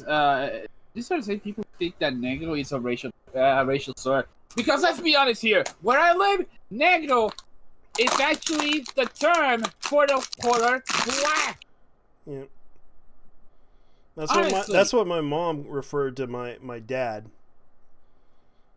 And it's a term of endearment. Yeah. My mom used that term a lot. I don't even like Kanye West music, so I find him to be one of the biggest celebrity idiots on earth with zero redeeming qualities. I found it even outbursts on our side and ranting on George Bush not caring about black people is embarrassing and dumb.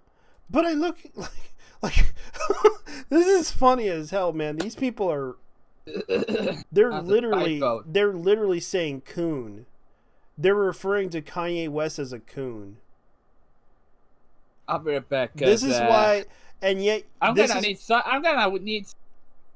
something for this level of retardation. I know, this is like they literally called Kanye West a coon on this one. That's how bad it is. Like, you guys think that Kotaku in action's bad, but they're literally calling Kanye West a coon.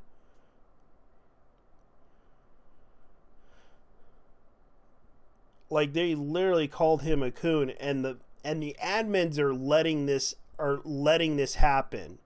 This is the type of people you want in the gaming industry. These are the type of people that you want to tell people, look, you want to support this. This is fine. Oh God, Turbo Coon! Holy shit! I know. They're literally calling Kanye West a coon. Reset era. Yeah, race. Yeah, like this is how bad it is. Like that's how bad Reset era is a little too woke. Yeah, they're a little too woke to the point that they want to call Kanye West a coon. I mean, I know. Which is a racial slur. I know black people who actually said the same thing about Yeezy. And two of them, unfortunately, are from New York. Yeah. So, put two and two together. Yeah. This is how bad it is. It's like they're literally like this is why this is the war at home. It's like they're literally trying to fight. They think they're literally fighting a war on the internet against a whole bunch of people, and yet they want to go and call Kanye a coon.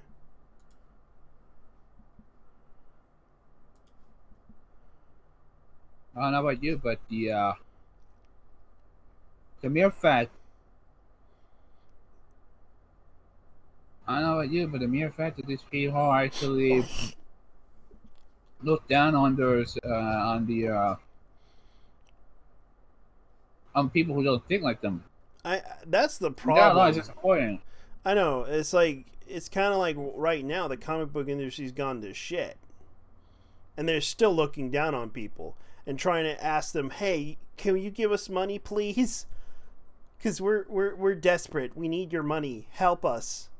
We're gonna try to save the comic book industry." And it's like, you guys kind of destroyed the industry by calling us names. Now we don't want anything to do with you. And you want to still call us horrible people because you called us names. Now, how does that work? Because I kind of had to agree with Shaq when I watched an episode of his reality show that you have to treat people like you're on a date or something.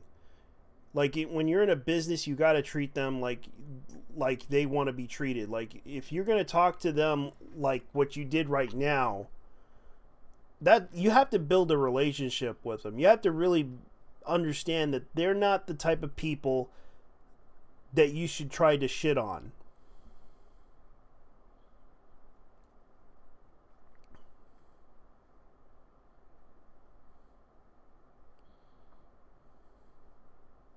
Hello? Yeah, I'm listening. Yeah, it's like they literally shit on this. Riot installs rootkit with their new hit game variant. So I'm going to look at this. Apparently, from Chinese company installed a kernel driver onto your system and completes access to your computer, but they pinky promise not to abuse the access power that would be installed in an application. Well, if you're interested in the Riot Games' new hit game Valorant, that's exactly the question you're going to have to answer. Riot Games, in the company behind the most popular games like League of Legends, has recently started publicly beta testing their new game Valorant. 2 months ago, the company penned rather than condescending blog post dealing with the future of anti-cheat technology, which included the Windows kernel driver running. I heard this. Apparently, the anti-cheat will still run even though you're not playing the game. Yeah, x86 parless. Okay, parsec. Okay, Valorant is the first game using the kernel driver, which turns out the kernel driver starts to at boot due to the very nature of the full system access. Even when you're not running Valorant, according to Riot Games, we have to trust them on their blue eyes that their kernel driver is fully secure and won't be exploited by malicious third parties, which the company won't use to spy on people, otherwise violate their privacy. Riot states on Reddit that multiple external security research teams have reviewed the driver, but as far as I can tell, these reviews have not been published for public vetting. What we are dealing with here is the rootkit, a method more of an anti-cheat system, are employing to fight against cheating. But the argument is that the game developer needs full, complete, total access to your system in order to prevent you from cheating, and a kernel driver is how they do it.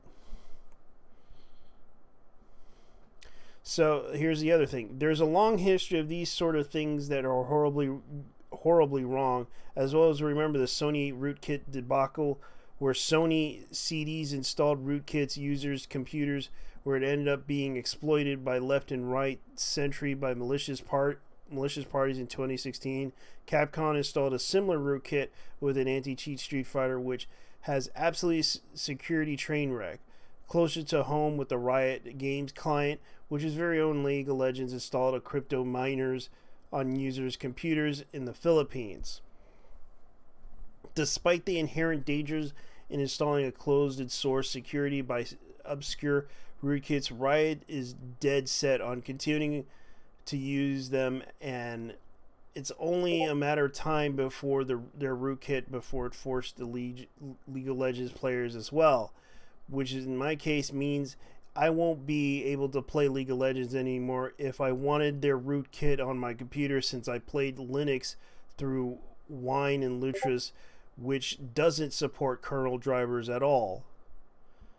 Players on Riot Games have asked themselves to trust the Riot to install rootkit with complete full access to their system, browser history, chat logs, emails, whoa. Yeah, they say it's spyware. Horseshit. Yeah. Oh, it's not. Yeah, that's why I cannot trust that company. Fuck that. I do not want them to get into my computer just because I don't like them. Fuck that. I'm not playing that shit anymore. That's gay.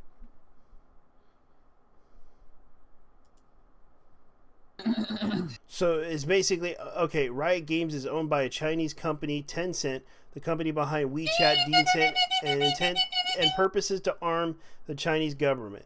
So not only do you have to trust Riot Games, you also have to trust their owners, Tencent, as well as who Tencent literally answers to Chinese government. I'm not going to tell anyone that they should or should not do with their computers. If you trust Riot and Tencent and Chinese government enough to let them install rootkit in your computer, then that's your right to do so. However, I feel the users need to be at least aware of the choices they're making. Oh, you know what this shit, you know what we call this shit? Fucking data mining. That's what this is. I mean, Epic Games also does the same thing, and they are owned by Tencent. Oh, and by the way, you know who owns Blizzard? Tencent. Yeah. They only own like a certain amount of which they allow them. Big China. Like, this is kind of bad though. China bans online gaming chatter with foreigners outside the Great Firewall. Yeah. And this is from Taiwanese news. Okay, so Taipei, Taiwan. After blocking a popular Nintendo game, Animal Crossing, from the Chinese Communist Party, CPP is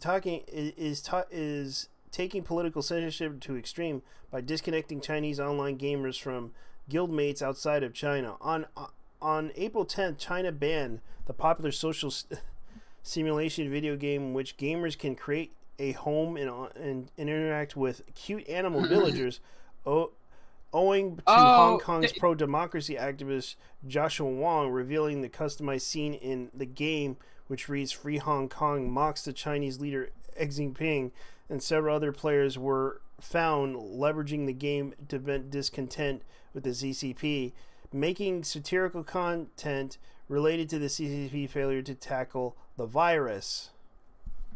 Oh, JT, you know what's crazy? The fact the absolute mad lad, the image in question was basically a piece of shit on top of GDP photo. Yeah, there was also that situation with Mamma Mia. Mamma Mia. Oh, I mean, Mama Cook, whatever that game was. Cooking Mama. Cooking Mama, and that's another situation that turned bad. Oh boy. I don't remember that one. That one, it turns out they released a new game on the Switch, and a lot of people are complaining about the issues with that game. The crypto mining shit. Yeah, that's what's going on. Oh yeah, I remember now. Basically, Cooking Mama is pretty much crypto.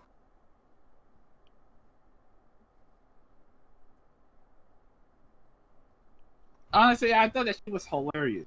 Oh yeah. I mean, seriously.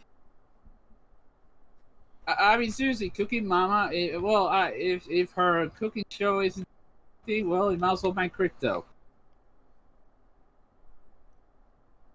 Yeah, it's kind of weird though, because it's like there's a lot of situations that have been going on in that whole issue.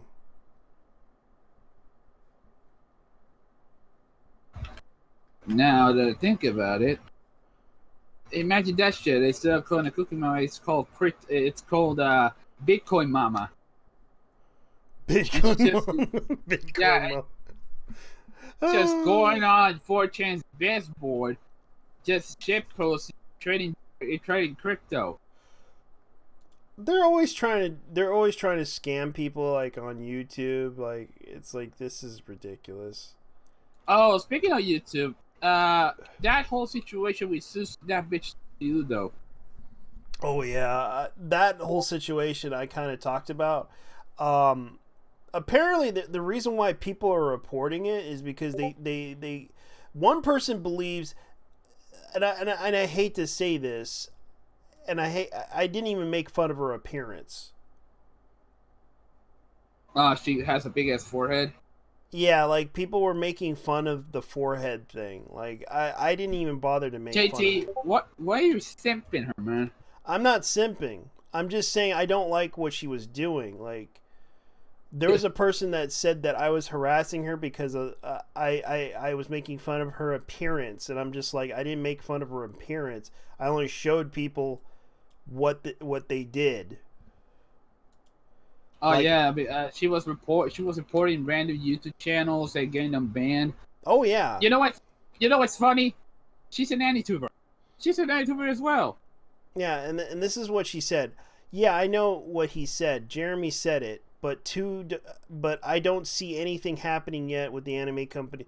Like, this is what the guy said to me when I did the video about it, about the whole Suzy Liu drama, and talked about it. I actually asked people to leave their thoughts on and tell YouTube what they think of it, because, and still, I haven't got that many replies, but I did get a reply from someone that was on the opposing end of it, saying that I saw the okay, this is what he said.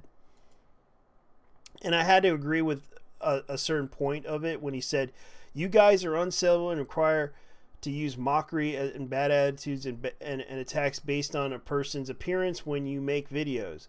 YouTube cannot take you seriously because of that. For example, just take your video and you came up with serial killer analogy. Really, brah? Plus, I don't really see you guys issue of her supposedly abusing the copyright when YouTube listened and already to John Swan claimed they checked it and found nothing wrong with her content. If you don't like the content, you can just give her a dislike and leave a comment. If you find something in concern, report it. But no, some guys start making their mockery of videos for profit of them. Tipster and Swan Recording are the masters of doing that, and that's just naming a few. By the reason and mentioning above, I can say it. You're at fault. This happened. Susie Liu might be dirty, but she isn't a saint by those guys.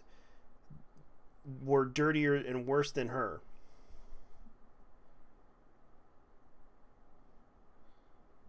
And it's like I had a back and forth with him about it, but he seemed reasonable. And I actually had to explain to him that, like in the case of the anime thing, like especially the copyright and everything, I'm not going to try to take down Susie Liu. I don't have any issue with Susie Liu, but I do have an issue with the fact that people are taking down videos of the fact that they are criticizing her. And I'm not trying to make fun of her appearance. I'm not trying to attack her as a YouTuber or try to destroy her. My intention is to point out that what Susie Liu is doing is basically, and I'm not advocating for harassment or anything like that, but I do understand that Susie Liu is desperate, and the reason why she's doing this is because out of desperation, because she's trying to make money. She's been doing this for a long time, clout chasing. That's a lot of things that a lot of people dislike me for. Go ahead. Go ahead, buddy. Oh well, in the case of Sissy, well, I see bigger foreheads, honestly. So, oh God, you had to say that. You could play up. I mean, here's the thing. I can actually play a fucking movie on my forehead. It's damn massive too. But holy shit! Oh God. Let's just say the bitch is rotten. Yeah. That's my opinion on her. Oh my God. But the other thing is, why the fuck would you be so petty as to report random YouTube videos that don't share your fucking opinion? This is movie Bob levels petty. I know. It's like she got upset because they were reporting on her, telling people, look, she's been breaking the YouTube terms, blah blah blah, but YouTube doesn't see anything wrong with it. And the fact that I'm not surprised it's sucking dick. And that's the biggest problem is, like, I'm not trying to be mean or anything. It's like the point that people are trying to say is, look, this is something that she's doing wrong. And the fact that they're criticizing it, that's the point they're making. They're getting upset with her because of it. Because Susie Liu has been known to do a lot of things. And she even threatened on social media that she's going to take down all the videos of her that people made about her that criticize her. 5 more, bitch. And that's what people are worried about. That's why that brought a lot of concern to the community and how YouTube is treating the other YouTubers who are making videos about this. and of course they're reporting those videos, and that's why. And of course it's like they don't understand the issue and why people are upset with YouTube and with her. It's not going to stop the hate against her if you keep continuously trying to ignore the issue.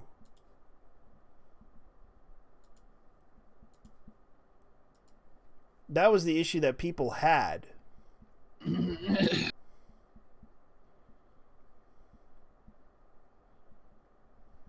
Now, I gotta ask something. What the hell is her ethnicity, though? I think she's Scottish. Mm-hmm. Scottish. Okay. It's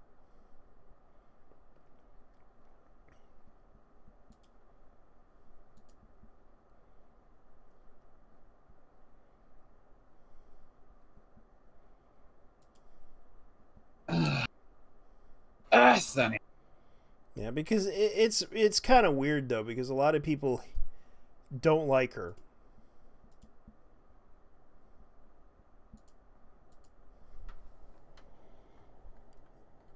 And it's like, you know, I do agree with the guy's point that if you don't like it, you can report it. You can put it on. You can even say that this was copyright material and all that other stuff.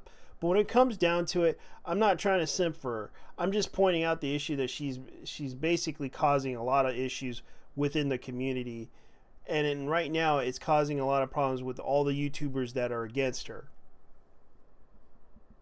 That I'm pointing out, because if it's an issue and YouTube's ignoring the issue and the way they're treating the situation, and the fact that she basically made reaction videos that even when certain people make those reaction videos, YouTube tries to does like a copyright thing. That's how anal YouTube is when it comes to copyright strikes.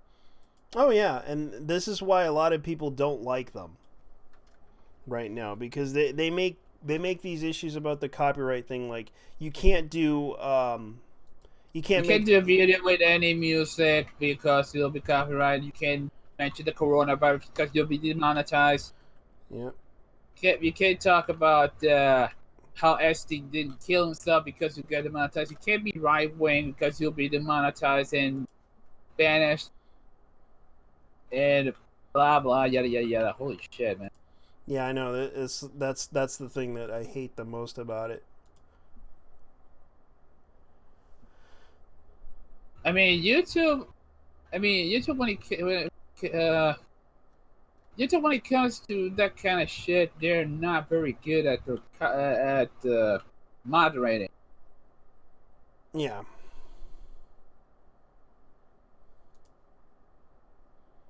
God, this is really fucking. I know it sucks.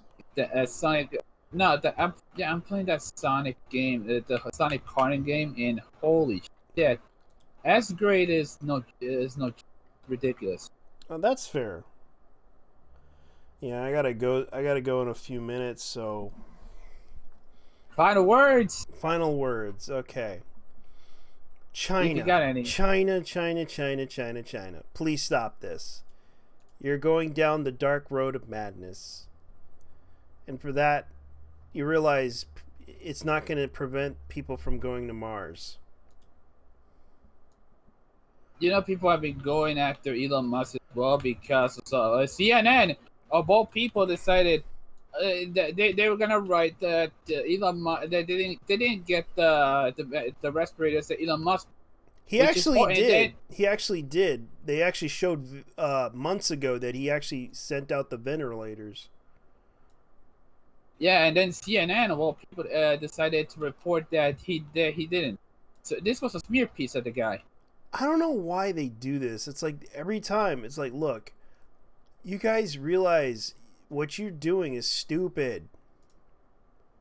You're basically trying to destroy yourselves. You're destroying your careers because they know you're bullshitting people.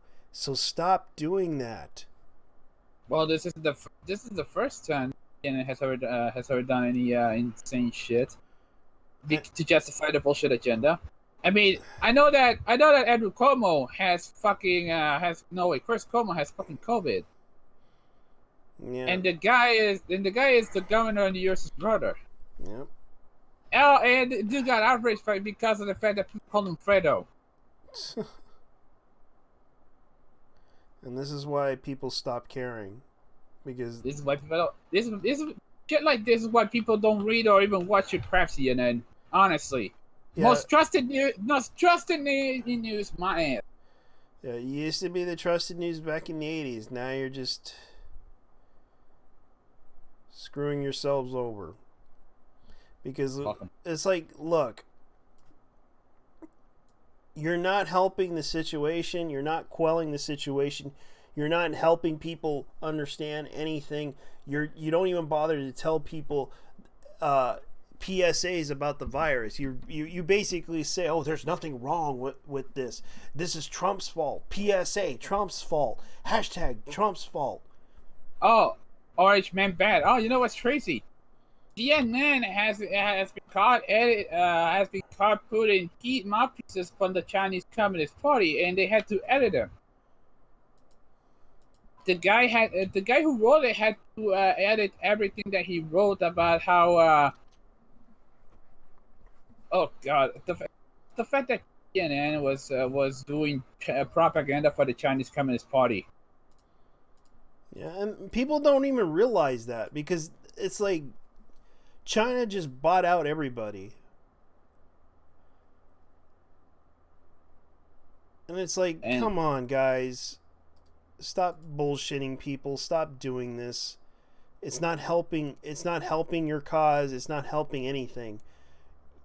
Because if you're going to talk about the fact that you're going to say that, oh, this whole separation thing is causing racism. No. It's endangering people. When you try to discuss racism and all that other stuff.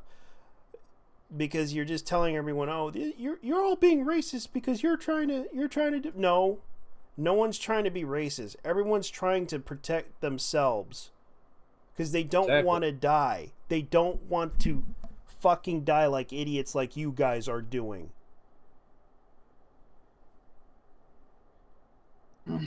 They don't care about your issues with racism. They don't care. All they give a shit about is surviving this. Because right now, people are scared. Right now, this is like the roaring 20s of the 1900s. The stock market crashed and of course the Dust Bowl happened and all that other shit that's been happening right now. Oh yeah, I forgot the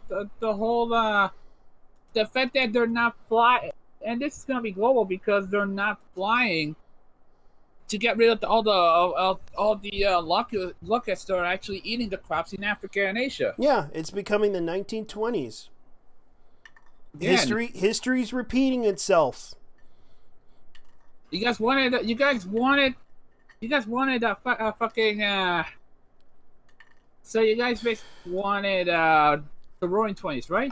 Yeah. Well, guess what? You're getting the Roaring 20s. Yeah. Fuck you. Yeah, and people died from a certain virus in the history books in the 1920s. So yeah. What? And if you don't know what I'm talking about, the Roaring 1920s, look it up in the history books. What happened in that era, and it's repeating here in 2020. All right, we're not fought per se. We're not fought, but let's be honest here. We're not sure what's going to happen next. Yeah, but we're expecting something to happen. We're expecting probably the rise of Germany, or possibly the alt-right as they predicted. But I don't know. They're trying to make America look bad because they want to make it into like, oh, the whole situation with the Nazis and shit. It's like, look, you realize you're repeating the same thing over and over again. History repeats itself. Learn from history. If you don't know what history is, read a freaking book, for Christ's sakes. Anyways, leave your thoughts down below and tell me what you guys think of this, because this show's over. And thank you for watching. Good night. We're done. We're done. We out. We out, bitches, because this is it. Because I'm out. We're not alarmists or anything, but be careful out there, because she's getting real.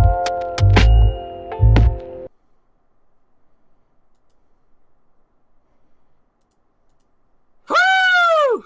Holy shit.